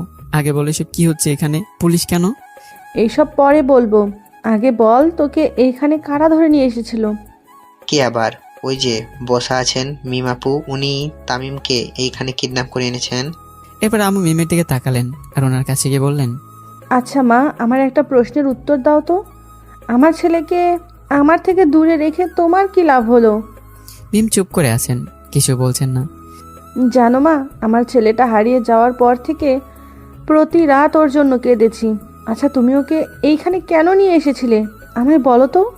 আন্টি, আমি আপনার ছেলেকে ভালোবাসি আর ওকে আমার মনের কথাও জানাই, কিন্তু ও আমায় ফিরিয়ে দেয়, একটুও ভালোবাসে না, তাই এইখানে ওকে ধরে নিয়ে এসেছিলাম। তুমি এখন কি চাও? আমি আপনার ছেলেকে সত্যি ভালোবাসি, আমি ওকে ছাড়া বাঁচব না, আমি ওকে বিয়ে করতে চাই। তুমি যে ভুলটা করেছো তার জন্য আমার ছেলেকে তোমার সাথে বিয়ে দেওয়ার প্রশ্নই আসে না। আমি আমার ছেলের জন্য ভালো পরিবারের একটা মেয়ে খুঁজে ওর সাথে বিয়ে দিব। মিম সাথে সাথে বসা থেকে উঠে টেবিলে থাকা ফল কাটা ছুরি নিজের গলায় চেপে তোলার বলল। তামিম শুধু আমার, ওকে আমি অন্য কারো হতে দিব না। আপনি যদি ওকে আমার সাথে বিয়ে না দেন তাহলে আমি এক্ষুনি এই ছুরি দিয়ে আমার গলা কেটে ফেলবো। মিম আব্বুর কথা শুনে আম্মু হাসতে লাগলেন, সাথে আব্বর শুভ। তারপর আম্মু হাসি থেমে যা বললেন তা তো শুনে আমি বাকি সবাই অবাক। এটা কি বলেন আম্মু? নিজের কানকেই বিশ্বাস করাতে পারছি না। তাহলে আমার ছেলের বিয়ে হবে কার সাথে? মানে? আমি আমার ছেলের জন্য এমন মেয়ে চেয়েছিলাম যে আমার ছেলেটাকে অনেক ভালোবাসবে আর সব সময় শাসিয়ে রাখবে। শুভ আমায় তোমার কথা বলেছে, তুমি নাকি আমার ছেলেকে অনেক ভালোবাসো, কিন্তু আমার ছেলেটা নাকি তোমায় ভালোবাসে না, আর তাই তুমি ওকে এখানে ধরে নিয়ে এসেছো।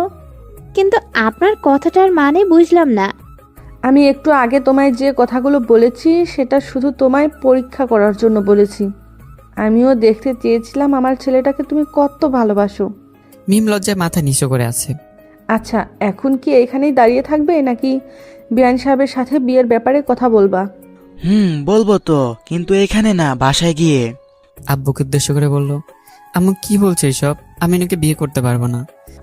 দেখ বাবা, মেয়েটাকে আমার অনেক পছন্দ হয়েছে আর মেয়েটাও তোকে অনেক ভালোবাসে, তুই বিয়েতে রাজি হয়ে যা বাবা। আমি ওনাকে জীবনে বিয়ে করবো না, উনি অনেক খারাপ, আমার সাথে সবসময় খারাপ ব্যবহার করেন। আমিও দেখবো তুই কিভাবে ওকে বিয়ে না করে থাকিস। বাকি কথা পরে বলা যাবে, এখন আপাতত বাসায় চল। চল। আর তুমি আমার সাথে আসো মা।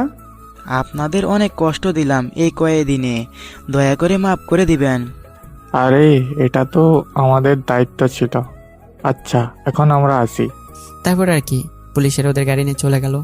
আর এদিকে আমি, শুভ, আম্মু, আব্বু আর মিম আর ওর আব্বু একটা গাড়ি করে আমাদের বাসায় চলে এলাম। আসার পথে আম্মু মিমের সাথে কি গল্পটাই না করলেন। আর এদিকে আব্বু আর মিমের আব্বু গল্পেতে মেতে উঠেছিলেন। আমি শুধু অসহায়ের মতো বারবার শুভর দিকে তাকাচ্ছিলাম।